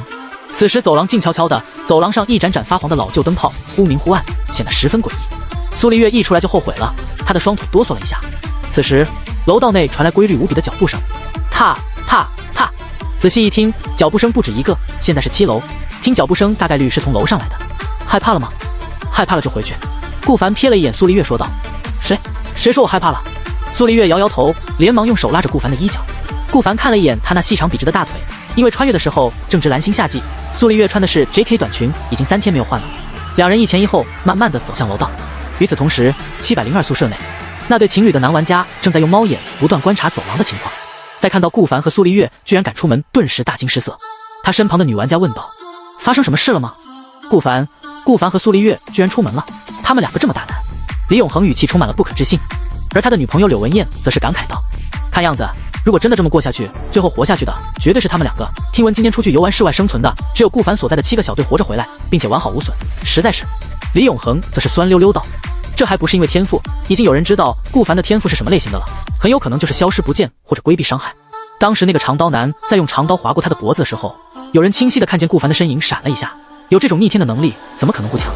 那倒也是。”柳文燕有些羡慕道，同时想着如果顾凡是她的男朋友就好了，就可以保护她。哼，干脆我们趁着这个机会外出将他们杀了吧。我猜测他至少有上千鬼币的物资了。李永恒小声说道，他知道走廊和宿舍大门的隔音不太好。你疯了？柳文燕有些呆愣。你明知道他有这么厉害的天赋，还想对他动手？李永恒笑了笑，难道你忘记了我新获得的鬼气武器吗？只要我在他们的背后偷袭成功就发了。很快，他手里拿出一把散发着鬼气的弓弩。柳文燕依旧表情严肃，摇了摇头。听着，李永恒，我不建议你对顾凡动手，反而还需要和他们联手，最好是获得他们的信任。为什么？李永恒皱着眉头，他没想到自己的女朋友居然不支持自己。柳文燕缓缓说道：“你以为苏黎月就没有天赋了吗？如果你不能对2人保证一击必杀，那苏黎月呢？他会不会对我们下手？而且什么？”柳文燕叹了口气。而且我不认为所有的玩家都是敌人，因为听着公寓长的意思，他不希望我们死去，甚至今后可能还会出现公寓之间的对抗或者合并。到那个时候，顾凡身为同公寓的人，和他交好，或许会在同公寓的情面上。柳文燕的话被李永恒听懂了，他咬咬牙，收起了自己的贪婪之心。我明白了。柳文燕松了口气，还好李永恒没有去赌，赌赢了还好，赌输了自己也将万劫不复。而李永恒到今后才明白，有个好的贤内助到底有多重要。顾凡并不清楚702宿舍内的谈话。他和苏黎月已经来到了8楼，8楼依旧空空如也，而挠门的嘎吱嘎吱声越来越响。毫无疑问，挠门的大概率在9楼。来到9楼后，刚好2只2级昌鬼在挠了903的房门。他们看到了从8楼上来的顾苏2人。顾凡甚至能够在这2只凶残的昌鬼眼睛内看到诧异，或许是在诧异顾凡和苏黎月居然敢在这么危险的夜晚出门吧。你一个，我一个。顾凡二话不说，提起手中长枪就朝着昌鬼跑去。2只2级昌鬼也一边嘶吼一边跑了过来。然后突然在消失的顾凡跟前愣住，愣了以后继续手舞足蹈朝着苏黎月跑去。苏黎月一愣，眨了眨眼睛，然后握住匕首。因为顾凡轻车熟路，先是隐身一下，让2个2级昌鬼失去目标，然后2个昌鬼穿过顾凡的身体，继续追苏黎月。同时，顾凡在解除隐身，手握长枪，精准地刺进跑得慢的那只苍鬼脑袋。噗嗤，哗啦，苍鬼的脑袋爆开，同时耳旁出现提示音：杀死2级苍鬼乘1，获得鬼币乘150，获得鬼气5倍匣乘1，品质普通，鬼气5倍匣，恢复普通鬼气20点耐久度，恢复优秀鬼气5点耐久度。顾凡眼前一亮，这是好东西啊！与此同时，让他有些烦躁的是，鬼枪的耐久度居然直接下降了整整8点，也就是说，现在的鬼枪耐久度只有62点了。与此同时，另一只苍鬼追着苏黎月，苏黎月慌忙拿着优秀品质的鬼气匕首应对，用力挥舞匕首捅进苍鬼的脑袋。然而，毕竟匕首短了一点，苍鬼的爪子抓伤了苏黎月的胳膊，整个衣服上随着血肉划上了足足3道抓痕。获得鬼币乘150，获得刚才乘1。苏黎月的匕首耐久度也下降了足足10点，来到了90。黎月，顾凡表情充满了担忧，来到了苏黎月的跟前。苏黎月痛苦地蹲坐在地上，左手胳膊上的3道血印还冒着黑气。我这就用创口贴。不过很快，顾凡意识到什么，苏黎月那灾星的天赋，貌似可以转交给其他人。想到这，顾凡眼里闪过一道光芒。苏黎月，使用灾星将伤势转交给我。啊，我会使用诡异隐身躲避伤势。顾凡简短地解释道，然后消失在苏黎月的跟前。苏黎月虽然内心不忍，但是还是乖乖地听了顾凡的话。很快，他闭上眼，又处于奇怪的状态。这种状态下，能够探查所有人在什么地方，跟开了上帝视角一样。然而这种行为很消耗体力，此时的苏黎月体力值肉眼可见的降低。他将伤势使用灾星转移到了顾凡的胳膊上，而苏黎月的体力值也从53降低到了37，比先前调转鬼怪的目标消耗的体力值还要大上很多。很显然，转移伤害更加消耗体力值，体力值就相当于蓝量吧。而顾凡同样如此，他每次隐身都会缓缓降低体力值，并且隐身久了，自己总有奇怪的诡异感觉。而隐身的时候，若有实体穿越自己，体力值就会大幅度下降。不错，顾凡和苏黎月的天赋的确是神级，对比其他玩家强上太多，但是却和陈凯一样，或许所有这种类型的天赋都有着体力值的制约。与此同时，苏黎月3道冒着黑气的血痕缓缓消散，转移到顾凡的胳膊上。然而，顾凡是隐身状态、消失状态，3道血痕没有目标附着，最终消散了。而顾凡接触隐身，他发现自己的体力值从75降低到了68，隐身3秒钟，一次性消耗了7点，这都是因为苏黎月转移伤害的缘故。顾凡，苏黎月扑了上来，愧疚地看着他，同时查看顾凡的胳膊上没有任何伤势，这才松了口气。我终于明白我们2人天赋的正确用法。顾凡眼神微眯，这道眼神让苏黎月缩了缩脖子，有种不好的预感。嘿嘿，顾凡，你没事就好。当然。顾凡用火热的目光看着苏黎月，苏黎月忍不住问道：顾凡，你干嘛用这种眼神看着我？顾凡摇摇头，没有多说什么。他总不能说今后有危险想让苏黎月第一个迎接吧，这样太不绅士。嗨嗨，没什么，咱再杀2只苍鬼就回宿舍睡觉。好。苏黎月点了点头，眼神浮现对顾凡的一丝依赖。2人又找机会杀了2只苍鬼，获得了300鬼币以及1个5倍匣。而顾凡将1个5倍匣都用在鬼枪上，鬼枪来到67点，另一个则是给到苏黎月的鬼气匕首上，让其恢复到了85点，并且他们2个在夜晚上出去杀苍鬼的行为也在聊天频道上充满了轰动。顾凡和苏黎月回到宿舍，他一打开聊天频道就是讨论2人的行为。照片，我去，各位，大晚上顾凡大佬和苏黎月大佬居然在杀苍鬼，刚刚就在我宿舍门口，照片如上。我也看到了，真的太猛了。不过我看到苏黎月好像被抓了一下吧，但是却没有任何伤害，这是为什么？天啊，有这2位大佬在宿舍，我可真是安心。不错，先前居然还有人想要对顾苏大佬动手，这简直就是荒唐。哎，顾凡大佬求带，我是36D，带我一个让你感受36D的美好。楼上的不要脸，我是 JK 小萝莉，带我吃得少。臭婊子，你就要脸吗？还 JK 小萝莉，我借你妈的星号。见到下方聊天各种舔顾凡，苏黎月有点不舒服，随后关闭了聊天频道。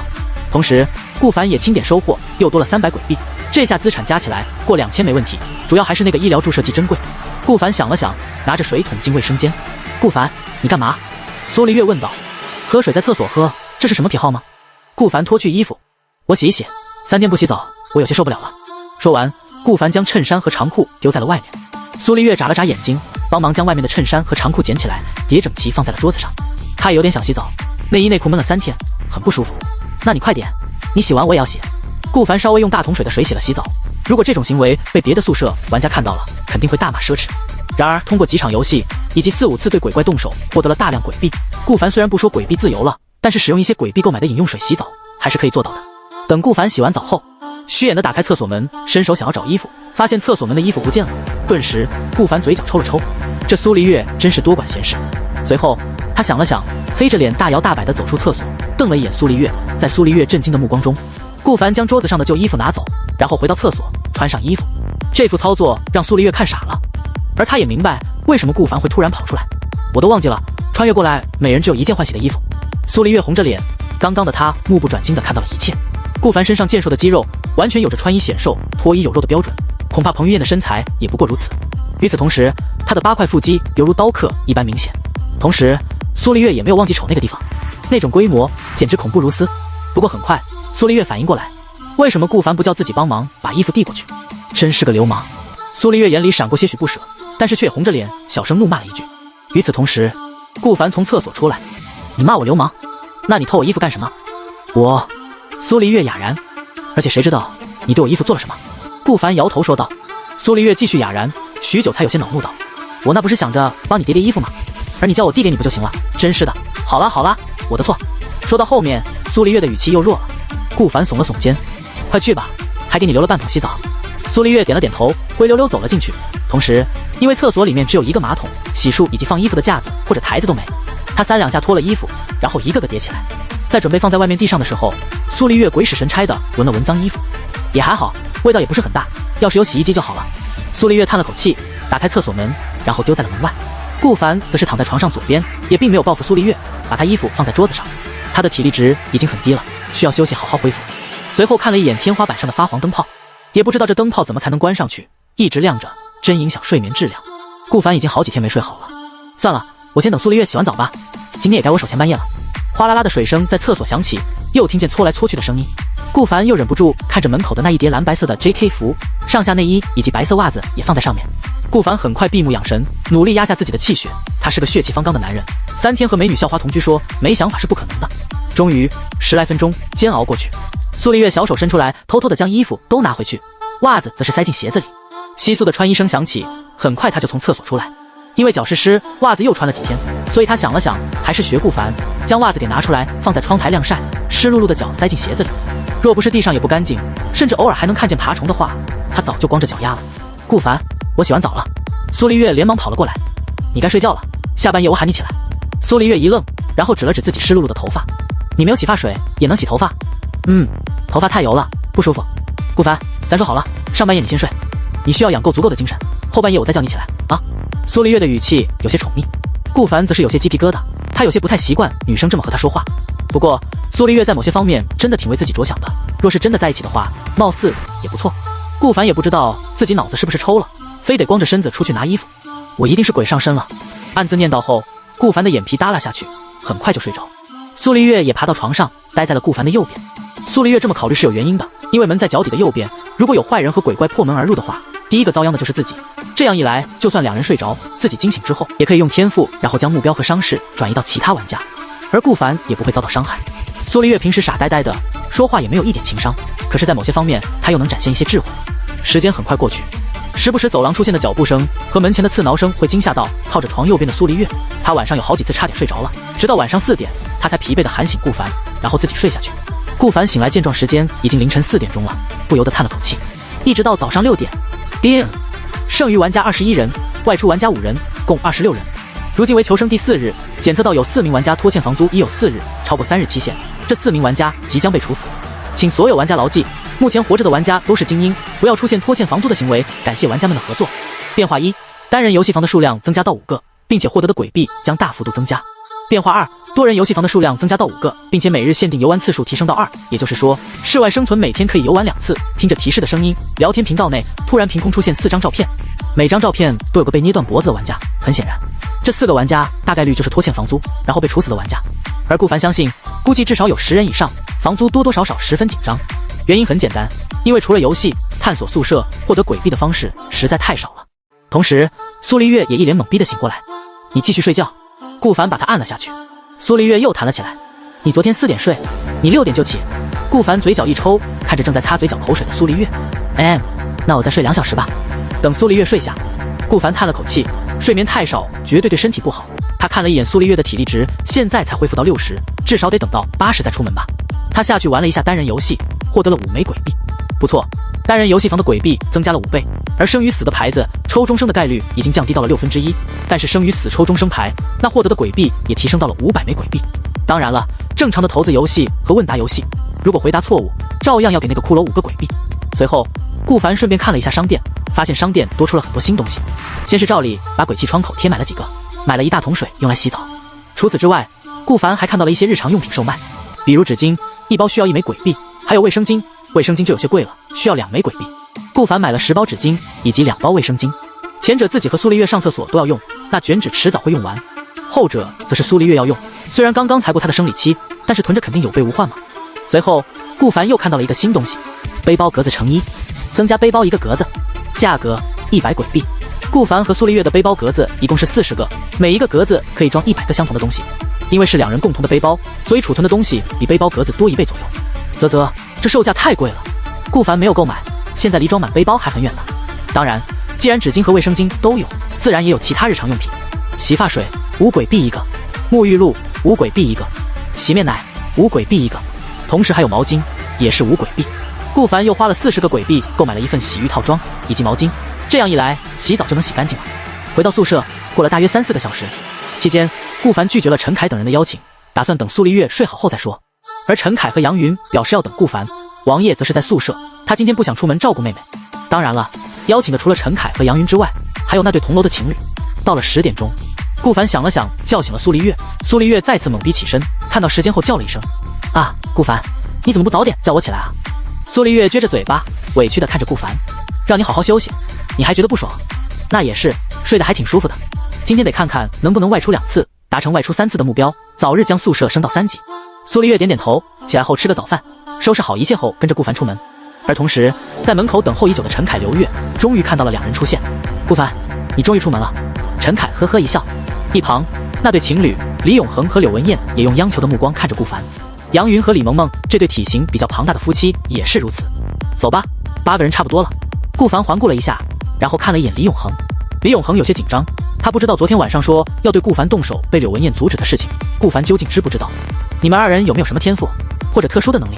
顾凡随口一问。柳文燕犹豫了一下，想要说什么，然而却被李永恒阻止。顾凡不由得觉得好笑。你们如果有天赋，那最好是说出来，这样进入生存游戏的地点后，我好制定方案，明白吗？那你呢？你和苏丽月呢？你们2个的天赋是什么？我们能知道吗？不然这样太不公平了。李永恒问道。公平？那你们可以不用加入我的队伍。顾凡冷声道。就凭昨天出去的14人，目前只回来了5个不到，我可以有资格问你们的天赋，而你们不行，要不然就别和我们组队。柳文燕点了点头。我的天赋是 B 级晕厥鬼怪，用右手拍击鬼怪的脑袋，可以根据鬼怪的强度拍晕不同的时间。我之前试过拍晕宿舍里的鬼怪，大概晕了10秒钟左右。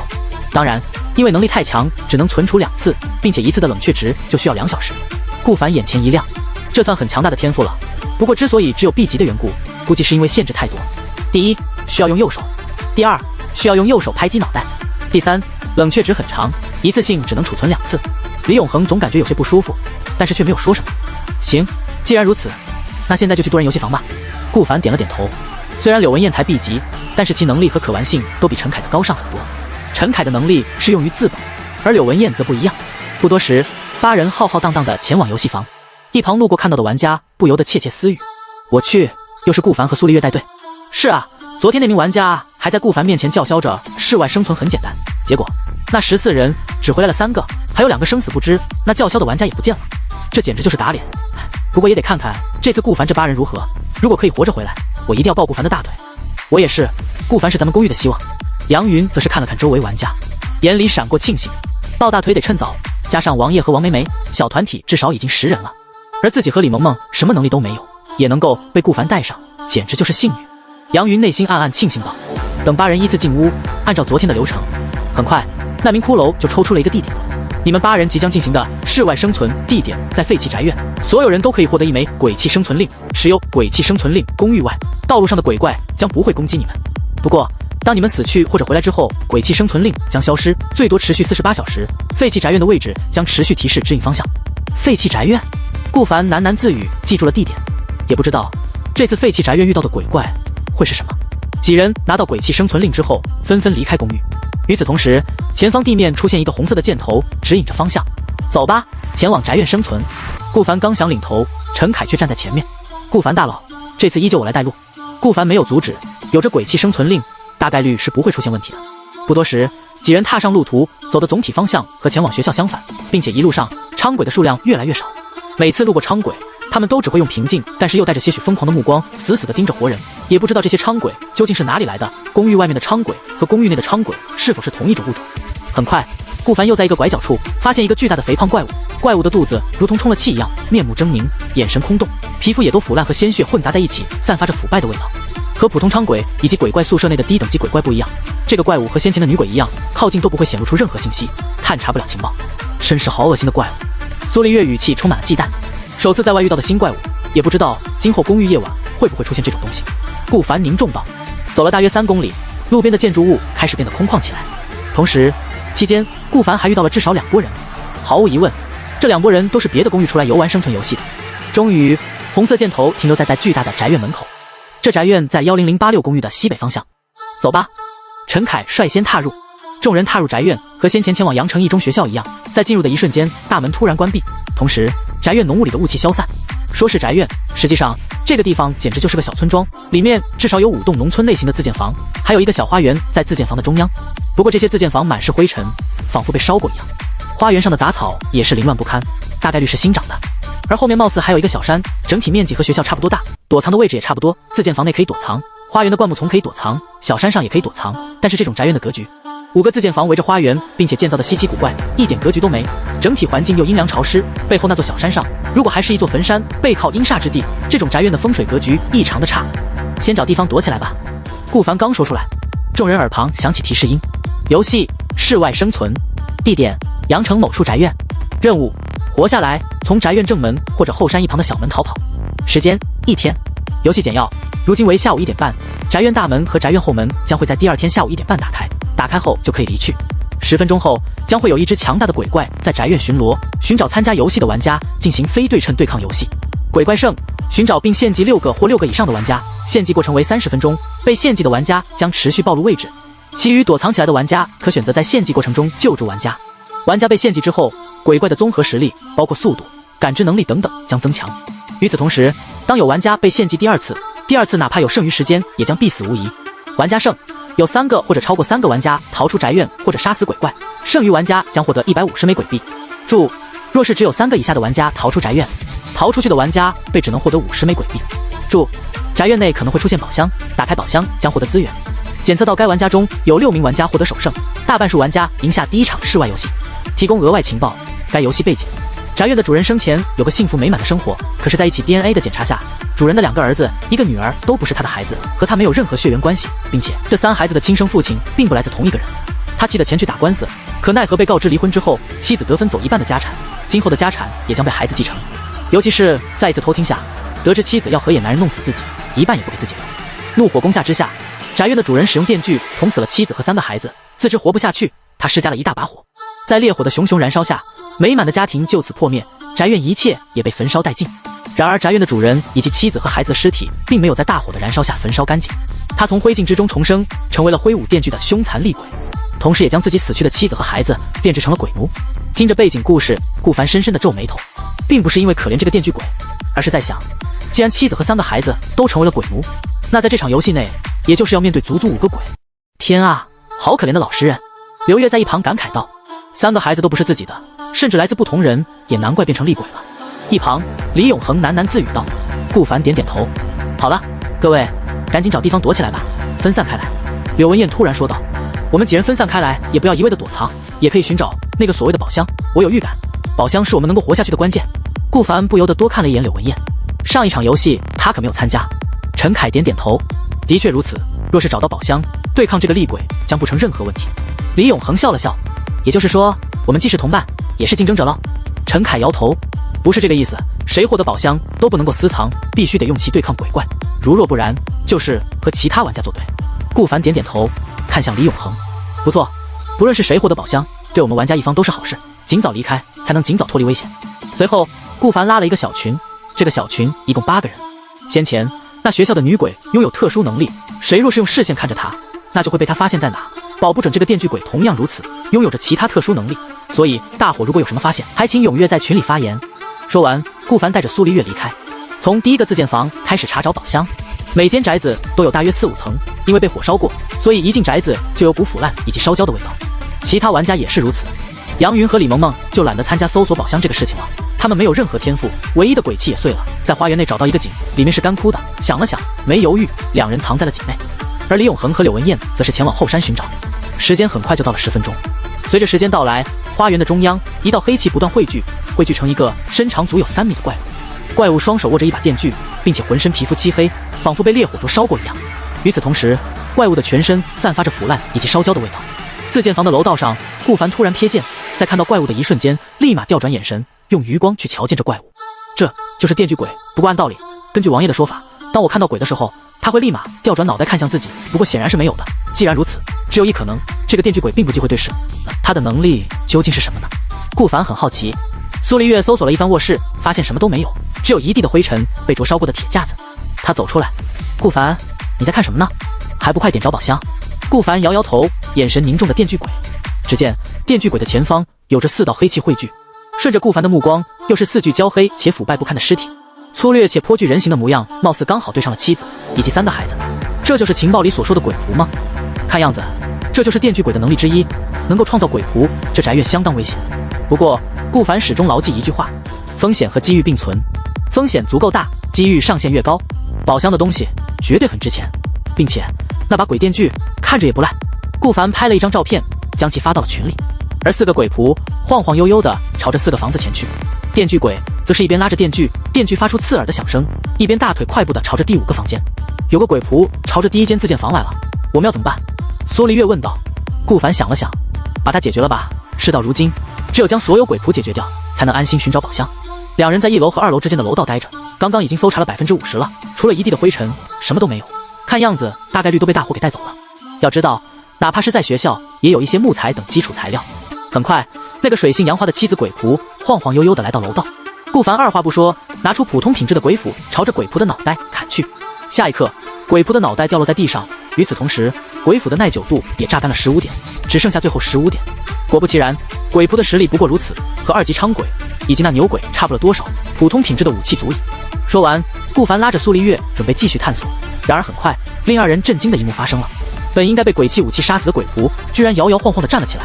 他那断裂的脖颈一直冒着黑气，头上、脑袋的横截面也是如此。他蹲坐在地上，将脑袋安置了回去。黑气之下，断开的脑袋和脖子逐渐相连。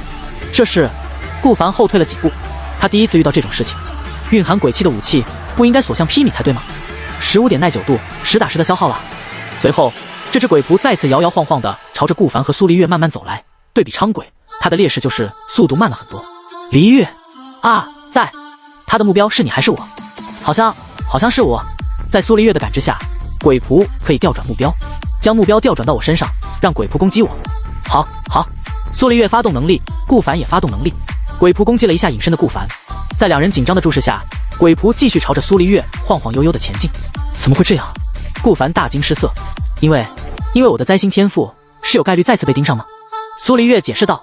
他的灾星天赋是有副作用的，哪怕转移到的目标被攻击之后，目标哪怕是死亡，都有可能继续追苏丽月。这也很好理解，毕竟被控制的鬼仆不受控制之后，第一眼就是2人，自然继续攻击的就是2人其一。并且哪怕不在眼前，比如苏丽月让这鬼仆去追后山的柳文燕，柳文燕哪怕死了，这只鬼仆也有概率屁颠的回来，继续追杀苏丽月，将他转移目标转移到后山的李永恒。顾凡想了想，突然说道：好。苏丽月也不过问，有这鬼仆在一旁，确实很碍事。更重要的是，这鬼仆杀不死。很快，苏丽月闭上眼睛，将这鬼仆的目标转移到了李永恒身上。同时，顾凡看看能不能探查这鬼仆。果不其然，这鬼仆探查不了，明明看样子比2级昌鬼还要弱，却如此难缠。随后，等鬼仆离开，苏丽月好奇问道：顾凡，你说为什么这鬼仆杀不死？顾凡想了想，分析道：根据我的猜测，这只有一种原因，鬼仆和电锯鬼的生命相连，只有杀死电锯鬼，鬼仆才能死。如若不然，那就是不死之身。苏丽月若有所思地点了点头。随后2人继续寻找，终于在天台上的一个献祭台的角落，2人发现了不一样的东西。一个类似钥匙的一小节出现在角落，钥匙碎片成1，及其4枚钥匙碎片可合成完整的钥匙。宅院内一共8个钥匙碎片，可合成2把钥匙。2把钥匙之中有1把能够开宅院宝箱，有1把将无法开宅院宝箱，并且使用者将其插入宝箱锁后会持续暴露位置，同时被厉鬼和鬼仆追杀。注：宅院宝箱的品质为优秀中品。我操！顾凡傻眼了，没想到还要合成宝箱的钥匙，这总有点某多多的感觉。而且钥匙就算合成之后，也有2把，一把是打开宝箱的真正钥匙，一把则是插入锁内，将会持续暴露位置，还会被厉鬼追杀，就也不会像目前这样，鬼仆慢慢找，厉鬼也拿着电锯慢慢找，没有目标。顾凡叹了口气，打开聊天频道，发现聊天频道内已经有人提出了这情况，比如陈凯和刘月已经找到了一个宝箱钥匙的碎片。陈凯，诸位，宝箱钥匙一共有8个，寻找完8个后，找地方汇合，尽可能不要被厉鬼抓到。李永恒，这鬼仆能够复活，杀死之后会完好无损，继续追着我和文燕，这怎么办？刘月，我也是，根本杀不死，只能逃。身后有2只鬼仆追我感觉我要死了。刘月此时此刻慌张极了，2只鬼仆已经逼着他来到了4号宅院的天台。然而，他也发现4号宅院的天台上方有个献祭台。该死，这不是自投罗网吗？刘月内心暗暗想到。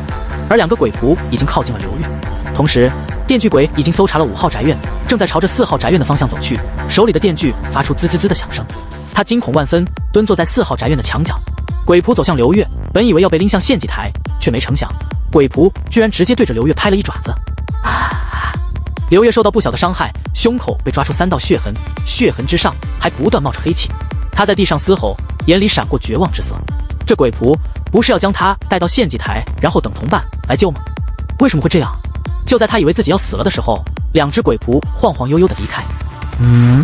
不杀我吗？刘月很快忍着剧痛，从背包里拿出3个鬼气创口贴，贴上3道伤口，顿时自己气息有点好转。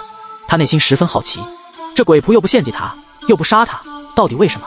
不过很快他知道此地不宜久留，正想爬起来的时候，却发现因为鬼仆的那一爪子导致自己双腿不能动弹。玩家刘月被鬼仆击倒在地，应使用鬼气创口贴，15分钟后才能摆脱体内来自鬼仆的鬼气起身。什么？这个状态得持续15分钟？刘月大惊失色，这就是被鬼仆击中的下场吗？那如果不使用鬼气创口贴的话，到底会是什么样的下场？与此同时，脚步声和电锯的声音从楼道响起，踏踏踏，吱吱吱吱，2种不同的声音混合在一起，诡异而又让人感到恐惧。刘月内心生出不好的预感，这鬼仆虽然无法让人上献祭台，但是鬼仆却可以充当这电锯鬼的眼睛。如果鬼仆将玩家击倒在地，那电锯鬼就很快的会来到被击倒在地的地方。很快，电锯鬼来到4号宅院的天台，浑身散发着腐烂和烧焦的味道。这种味道貌似能够让周围方圆10米内的人都能够闻到，并且令人作呕。刘月对着地面干呕了几声，然而一抬头就看见了电锯鬼正居高临下的看着自己。在刘月震惊的目光中，电锯鬼拿着电锯对着刘月的左手就是一割。这次的惨叫让整个花园和4个宅院的玩家都听得一清二楚。顾凡连忙打开聊天频道，艾特了刘月，想问他发生了什么。与此同时，耳旁响起提示，玩家刘月被电锯鬼抓住，还有半小时将会被献祭死亡。这才开局几分钟，顾凡眼里闪过一抹忌惮，这电锯鬼确实难搞，而且整个小地图的面积虽然和学校差不多，但是却太简单了，躲藏的地方也不多，得赶紧寻找碎片了。顾凡和苏丽月正打算前去2号宅院，然而陈凯私信他，2号宅院内有2个碎片，已经获得了，现在他正在搜3号宅院。于是顾凡和苏丽月讨论了一会，决定去4号宅院，顺便看看能不能救人。同时刘月被抓的时候居然还发出这么大声的惨叫，顾凡实在好奇当时到底发生了什么。而刘月现在已经昏死过去，体力和理智值已经不足30，整个人被挂在献祭台的钩子上，左手胳膊的断臂横截面的上方不断冒着黑气，鲜血不断流在地面上，形成血滩。电锯鬼一边啃着刘月的左臂，一边从4号宅院下去。同时一只鬼仆守在刘月的旁边，另一只鬼仆则是随着电锯鬼继续搜查别的宅院。顾凡和苏丽月已经躲藏在4号宅院的一层卧室内，听着楼道内不断传来的复杂脚步声，脚步声大概有2-3个人，并且规律无比，不像是人类能够踏出来的。等鬼仆和电锯鬼离开4号宅院之后，顾凡松了口气，他带着苏丽月来到了天台，而守在天台之上鬼仆缓缓冲向2人。苏丽月，我知道。苏丽月发动能力，将这个鬼仆的目标传递到在后山搜索宝箱的李永恒。鬼仆晃晃悠悠地离开天台，顾凡连忙将刘月解救下来，随后皱着眉头，在他的断臂上贴上了一个鬼气窗口贴。毫无疑问，刘月作为第一个直面电锯鬼的玩家，绝对知道很多情报。不多时，刘月睁开眼睛，发现救助自己的居然是顾凡和苏丽月。陈凯呢？电锯鬼应该去找陈凯了。你找到了钥匙了吗？看在我们救你的份上，把钥匙碎片给我们。刘月嘴角抽了一下，感情顾凡和苏丽月救自己就是为了这个。不过他内心还挺感激的，连忙将2个钥匙碎片给到顾凡。这是我4号别墅找到的钥匙碎片，这种碎片一共有8个。顾凡点点头。你现在能动吗？能动的话，跟我们先躲起来。刘月虽然失去了左臂，但是贴上了鬼气窗口贴，又被挂在了献祭台上，自己不能动弹的负面 buff 貌似被刷了。他点了点头，和顾凡、苏丽月躲在了5号宅院内。与此同时，正在追逐陈凯的电锯鬼，在知道刘月居然被救下来，顿时暴跳如雷。他不理解为什么自己的鬼仆没有看好刘月。与此同时，刘月才将事情经过和他的猜测告诉了顾凡和苏丽月。顾凡皱着眉头，根据刘月的说法，首先，鬼仆伤人之后会让人动弹不得，并且痛苦无比，哪怕使用了创口贴也不能动弹。其次，就在这个时候，鬼仆作为电锯鬼的眼睛，电锯鬼立马知道了刘月在4号宅院的天台。如果真的是这样的话，那其中有2个疑点：为什么自己当时在1号宅院将鬼仆砍死？电锯鬼为什么不知道自己在1号宅院？还有，刚刚苏丽月命令鬼仆去到后山，为什么电锯鬼也不知道？苏丽月想了想，沉声道：“顾凡、刘月，我个人觉得这是电锯鬼的缺陷，他寻找玩家的能力不强，并且只有当昌鬼击倒玩家之后，这个时候才能充当电锯鬼的眼睛。”顾凡和刘月想了想，的确有道理。所以，我们只需要不被鬼仆击倒，碰到鬼仆和鬼仆周旋，并且不被电锯鬼抓到，再寻找到宝箱和8个宝箱钥匙的碎片，那就行了。苏丽月一脸自信道。顾凡嘴角一抽：“你说的倒是轻巧，除了我们2个，谁能按照这个方法赢？”很快，他看向刘月的手臂：“那你的左手呢？左手为什么没有了？”电锯鬼锯的，这极有可能就是电锯鬼的献祭的过程。先是锯掉我的手臂，然后再把我提起来挂在钩子上。刘月眼里闪过一抹恐惧。所以，鬼仆和电锯鬼都会伤人，这和当初只献祭不伤人的女鬼根本不一样。这场游戏的难度太大了。刘月擦了擦眼泪，苏丽月连忙柔声安慰道：“你好好躲在一个小角落吧，剩下的交给我们就行。”刘月已经付出了足够的作用，他运气好，找到了2个钥匙碎片，一共8个人，他完成的任务相当于2个人完成的。与此同时，陈凯在群里发送消息：“陈凯，电锯鬼在我这，我在6鬼，还有一个鬼仆也在追我，你们赶紧找钥匙碎片，我这里有一个钥匙碎片准备给到顾凡，我能拖一段时间是一段时间。”玩家陈凯赠予了你钥匙碎片乘1。顾凡眼里闪过惊喜，这样看来，那就足足有4个钥匙碎片了。同时，这陈凯倒也是给力，居然在6鬼。走，去第5栋宅院寻找宝箱和钥匙碎片。顾凡和苏丽月连忙前去5号宅院寻找。与此同时，顾凡没有忘记将这个4个钥匙碎片合成。不多时，一把崭新的钥匙出现在手里。然而刚下楼，顾凡就看到花园上电锯鬼不断追逐陈凯的一幕。只见电锯鬼的速度非常快，手里的电锯还在不断滋滋作响。就在他即将接近陈凯的时候，陈凯直接一个 S 型走位，躲避了挥舞的电锯。电锯鬼抓人献祭的方式就是先锯一刀，然后等猎物落地后，再将猎物提起来挂在献祭台上。然而陈凯连被锯一刀都还没有被锯到，自然不可能被抓去献祭。好走位，苏丽月夸赞道。与此同时，陈凯用愤怒的目光看着2个看戏的吃瓜群众：“喂喂，你们快去找宝箱啊，还在这看啥？”顾凡这才反应过来，连忙和苏丽月离开，去5号宅院。与此同时，陈凯速度降了下来，躲避不及时，自己的右边肩膀连同右臂被锯掉了。陈凯大叫了一声，捡起右臂和右肩膀，扶好。不用管我，我还有50点体力。陈凯大喊道。让人震惊的一幕发生了，一抹黑气的笼罩下，陈凯的伤口逐渐愈合，然后居然变得完好无损。电锯鬼抓人献祭的规则是什么？无非就是锯一刀，再抓起来献祭。现在的陈凯和没有锯一样，肉身已经恢复完毕。电锯鬼锯一下之后又有后摇，不能连续锯，所以他想抓住陈凯，只能再次锯一下。他愤怒地追了上去。苏丽月喃喃自语：“我勒个去，还有这种操作！看来陈凯的天赋貌似挺好对付这电锯鬼，不过也得需要足够的体力值，希望能够早点找到宝箱吧。”顾凡感慨道。同时，他给陈凯发送消息：如果陈凯坚持不住了，就朝着自己和苏丽月的方向跑。陈凯这种优秀的同伴，万万不能被献祭倒掉了。目前的状况就是，电锯鬼和一只鬼仆追着陈凯，陈凯在2号和3号公寓以及花园不断来回遛鬼，而2只鬼仆不断骚扰后山上的李永恒和柳文燕。因为能够无限复活的特点，2人虽然有很多手段击杀鬼仆，可是搜寻宝箱和钥匙碎片的效率大大降低了。同时，李永恒的鬼气弓弩耐久度只有50多了，这样下去，这场游戏迟早会将鬼气弓弩的耐久度耗没。后山的一个角落，李永恒不断抱怨：“真 TM 该死，这2只鬼仆真烦啊，为什么会一直追着我们？慢慢来吧。现在顾凡已经有了4个钥匙碎片，我们找到了2个钥匙碎片，还差1个宝箱和2个钥匙碎片。”柳文燕安稳道。同时，跟前的2个鬼仆尸体慢悠悠的起身，刚刚才被弓弩打掉。李永恒无语至极，再次对着2个鬼仆射怒。当然了，除了电锯鬼，还有3只鬼仆外，还有1只鬼仆。他在花园里溜达，2个小时后，终于靠着气味和一些动静，就找到了一只狗着躲在水井内的杨云和李萌萌。吼！鬼仆跳了下去，给杨云和李萌萌纷纷一巴掌、一爪子。杨云和李萌萌吓得大惊失色，根本没有地方逃跑。顿时，一个被拍得吐血，一个被抓伤。同时，鬼仆将杨云和李萌萌丢在了水井外边，而一直追着陈凯的电锯鬼也终于将陈凯抓到。陈凯的右腿被锯掉，但是他已经没有力气恢复。3个玩家在差不多的时间纷纷倒地。一个六鬼耗尽了大部分体力，两个则是躲起来被鬼仆找到。陈凯被抓住之前，他倒不是没有想过朝着顾凡那边跑，可是无可奈何，体力耗尽的太多，摔了一跤，被电锯鬼找到了机会。而早在先前，顾凡和苏丽月也在5号宅院内找到了一枚钥匙以及一枚宝箱，宝箱在5号宅院3楼的卫生间内。也就是说，现在顾凡已经拥有了一个宝箱、一个钥匙、一个钥匙碎片，而李永恒那边则是2个钥匙碎片，还差最后一个钥匙碎片。但是这2小时，两人一直搜查5间宅院，里里外外，外加后山也逛了一下，最后一个钥匙碎片就是没有找到。顾凡怎么说，是现在用一个完好的钥匙开宝箱，还是说等2个钥匙合成之后再开？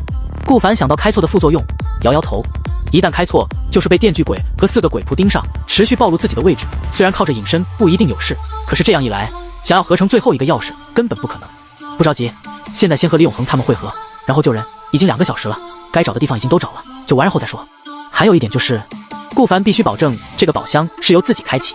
虽然这很自私，但是宝箱的东西的确很重要，说的有道理。苏丽月煞有其事的点了点头，不过很快他又好奇问道：“顾凡，你觉得那李永恒会把钥匙碎片给你吗？”“不给也得给，我找到的钥匙碎片是最多的，宝箱也在我这。”顾凡冷声道：“如果他不愿意给我，那就和其他玩家作对。”很快，顾凡在群聊艾特了李永恒，说明了来意，让其将钥匙碎片给到自己。而李永恒那边得到了顾凡的消息，顿时感到不甘心。在柳文燕的劝说下，李永恒最终同意将钥匙碎片给到顾凡。不过，李永恒还需要顾凡给予50枚鬼币的报酬。顾凡想了想，同意了李永恒的要求。他需要50枚鬼币的这个要求，说句实话也不高。同时，李永恒和柳文燕那边准备和顾凡会合。顾凡获得了7个钥匙碎片后，准备去救人，还差最后一个钥匙碎片。如果他没猜错的话，极有可能在一个意想不到的地方。然而很快，5号宅院3楼的走廊上传来滋滋的电锯声，2名鬼仆外加拿着电锯的电锯鬼出现在了走廊上。不错，此时顾凡和苏丽月就在3楼。咋办？顾凡、苏丽月有些焦急，没想到电锯鬼找到这边来了。顾凡将鬼枪拿出来：“你支走电锯鬼，等救了其他玩家，再前去救李永恒他们。”这场游戏，李永恒被苏丽月已经转移过2次了。如果让其知道真相，不知道会有什么样的心情。行，苏丽月点点头，她要先去吸引注意。来到走廊上，指着3只鬼：“我在这里，不是想要献祭我吗？快来啊！”为了防止没有被电锯鬼注意到，苏丽月还吐了吐舌头，一副欠揍的模样。电锯鬼哪里受到过这种侮辱，拿着电锯不断冲向苏丽月。苏丽月发动天赋，再次转移到了李永恒的身上。顾凡在一旁解除隐身，鬼枪一枪一个解决掉鬼仆。当然了，因为鬼仆能够复活，所以下一刻就能够爬起来。趁其爬起来的前摇时间，顾凡和苏丽月连忙下楼，然后一个又一个的去救人。与此同时，李永恒和柳文燕正在赶回来的路上。现在有3个人在献祭台上，他们不能坐视不顾。整个后山说是后山，其实也就是个非常小的坡，在坡的边缘还有一扇小门，这估计就是整个宅院的后门。2人刚准备前往花园，却看到电锯鬼追了上来。怎么会这样？我们一直后山这里，没道理电锯鬼会朝着我们追来啊！李永恒大惊失色道。柳文燕也如此，他想破脑袋也没有想明白，明明大部分玩家都在花园和那5个宅院呢，电锯鬼和鬼仆的出生地点也在花园内，结果前前后后有3只鬼追着自己。不错，那2个被击倒的鬼仆又跟上来了，前有电锯鬼，后有鬼仆。同时，李永恒的那把鬼气弓弩耐久度只有10%，一发弓弩消耗2点耐久度，只剩下最后5发。他二话不说，拿起鬼气弓弩对准电锯鬼直接开射。只是下一刻让他大惊失色到是，5支弩箭插进电锯鬼的身体，让其呆愣了一下，然后一点反应也没有。这究竟是为什么？电锯鬼拿起电锯来到2人跟前，锯向李永恒。千钧一发之际，柳文燕大声喊道：“把我抱起来，我要用手来拍他的头。”柳文燕的天赋也有很大的副作用，她必须得用右手来拍鬼怪的脑袋。但是电锯鬼太高了，根本做不到用右手拍到，只能对着李永恒大喊道。李永恒扑向柳文燕，2人躲过电锯鬼的袭击。他咬咬牙站起身，然后举起柳文燕。柳文燕伸手对着电锯鬼的脑袋拍了一下，电锯鬼顿时站立不动，仿佛被拍晕了过去。快走！李永恒放下柳文燕，2人赶紧跑路。只有顾凡才能够对付这个鬼东西。只是3秒后，电锯鬼再次动弹，转过脑袋，死死地盯着2人的背影。柳文燕回过头，发现这么快就解除晕厥的状态，这让她大惊失色。怎么可能？这鬼怪的鬼气含量到底有多少？明明宿舍里的鬼怪至少都有10秒钟左右。同时，耳旁很快出现提示音，顾凡和苏丽月救下了3个正在被献祭的玩家，但是杨云的右边大腿被锯掉了。陈凯虽然也被锯掉了腿，但是现在能够在地面坐着恢复体力，恢复的体力再使用天赋修复断肢。李萌萌还好，李萌萌的左手没了，3人都变成了残疾，情绪十分低落。顾凡怎么办？这样还差最后一个钥匙，这样下去我们都会被团灭的。杨云坐在地上，脸色苍白地喊道。他有点后悔了，如果一开始就和李萌萌去找钥匙，而不是苟起来多好。现在又给顾凡添了麻烦，结果还有团灭的风险。更重要的是，现在一共有4个玩家都被献祭过一次，刘月、李萌萌、杨云、陈凯，4人如果再被献祭第2次，那就是直接献祭而亡。实在不行，我只能使用鬼枪试一试了。顾凡语气有些凝重，同时，如果最后一枚钥匙位置的猜想的确对的话，那值得一试。行，顾凡大佬，我们先撤了。李萌萌扶着2个残疾人准备离开躲着，苏黎月这是站在顾凡的身旁。不多时，李永恒和柳文燕从后山的方向朝着2人跑来，背后还有2只鬼仆以及电锯鬼追着。不过鬼仆的速度很慢，所以还隔着老远。现在花园内还有2个鬼仆正在左边右边缓缓出现，他们2个是刚刚顾凡救人的时候被击倒的，现在慢慢悠悠的起身。3方形成包围之势，苏黎月拿着优秀下品的鬼泣匕首，在顾凡后方警惕地看着那2只伥鬼。顾凡，这电锯鬼很恐怖，我的天赋只能做到让其晕厥3秒。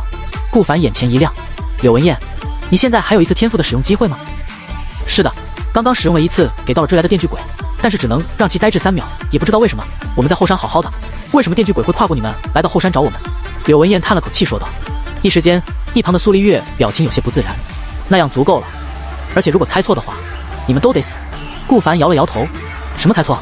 李永恒随后又有些不满地看着顾凡。顾凡，我那边一直拖着2个鬼仆，都能找到2个钥匙碎片，你这里最后一个碎片找到了没啊？没有钥匙碎片，我的武器耐久度也归为0了，打开不了宝箱，我们几人必死无疑。顾凡则是说道。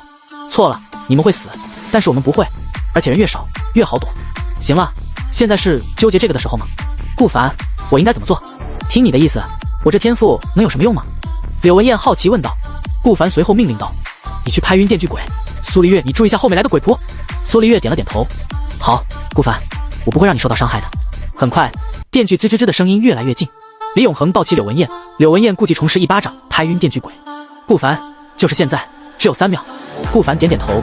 然而让在场玩家不理解的是，顾凡没有使用自己的鬼枪攻击电锯鬼，而是用大手在电锯鬼的腰间周围摸索了什么，这副模样还有一点猥琐的感觉。顾凡，你在做什么？你不要非礼电锯鬼啊！苏黎月好奇地喊道，同时他也有些不满，为什么自己一个大美人在顾凡身边也没有被摸过，反而是那身体烧焦的电锯鬼却被顾凡摸了？很快，一个猜想在脑海里形成，该不会顾凡是个大变态吧？就在苏黎月胡思乱想的时候，一旁的伥鬼也靠近了，他一个匕首弄死一个。很快，顾凡在电锯鬼腰间的口袋里找到了一枚钥匙碎片。不错，因为电锯鬼他并不是裸体状态，他虽然经历过灼烧，身上衣物肯定被烧干净了，然而出现在这场游戏的时候，他下身却穿着裤子，裤子当然也是很大很大的那种。这让顾凡有理由怀疑，最后一个怎么也找不到的钥匙锁片就在电锯鬼的裤子口袋里。这一找还真的找到了，不过3秒转瞬即逝，电锯鬼怒吼一声，使用电锯锯向顾凡。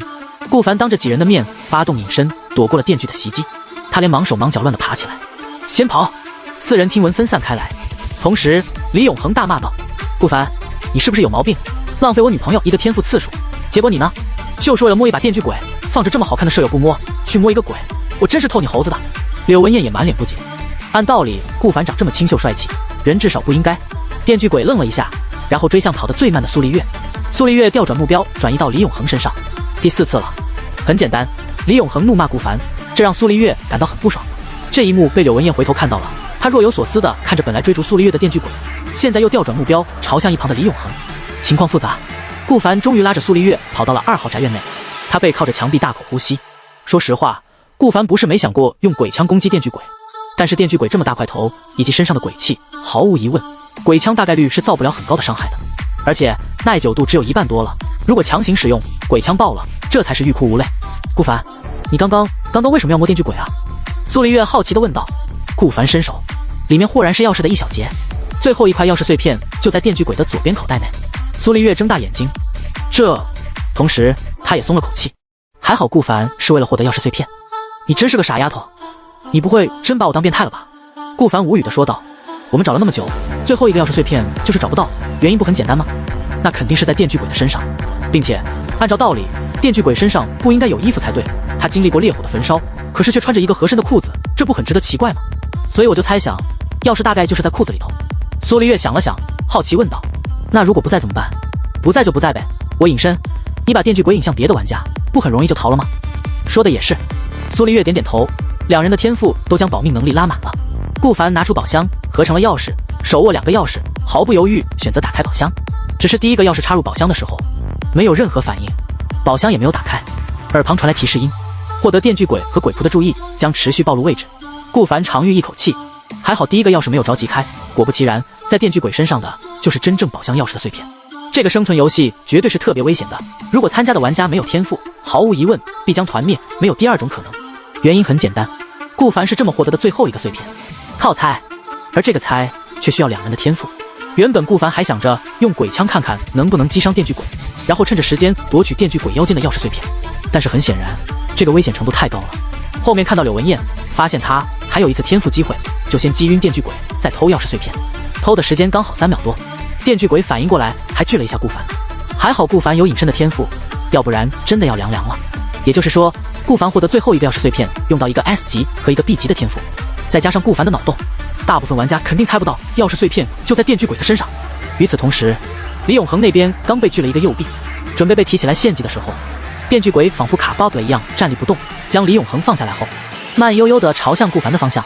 四只跟随着的鬼仆也是如此。李永恒倒在地上不断哀嚎，一旁柳文燕连忙用治疗窗口贴帮忙止血。她内心已经有了对两人天赋的猜测，同时也有些不满。顾凡和天赋还好，苏丽月的天赋简直就是坑害人的玩意。顾凡的天赋可以躲避攻击，是个很强大的天赋，不过这还好。然而根据柳文燕的猜想，苏丽月的天赋大概率可以指使鬼怪攻击其他玩家。先前那两个一直追着自己的鬼仆，外加刚刚转移目标的电锯鬼，大概率是苏丽月的缘故。但是很快柳文燕就将自己内心的愤怒平息了，最起码现在绝对不能理会这种事情。自己男朋友李永恒的手臂因为苏丽月已经锯掉了，事实无法挽回，如果没有两人，恐怕事情会变得更惨。只希望回到宿舍之后看看有没有办法修复断肢吧。为什么电锯鬼会追我？李永恒捂着手臂痛苦的哀嚎，我的手臂。柳文燕眼里闪过心疼之色，还好你没有被陷阱，还好顾凡那边已经吸引了电锯鬼的注意力，也不知道顾凡那王八蛋为什么要浪费你的天赋来去摸一把电锯鬼，这样我说不定也不会失去手臂了。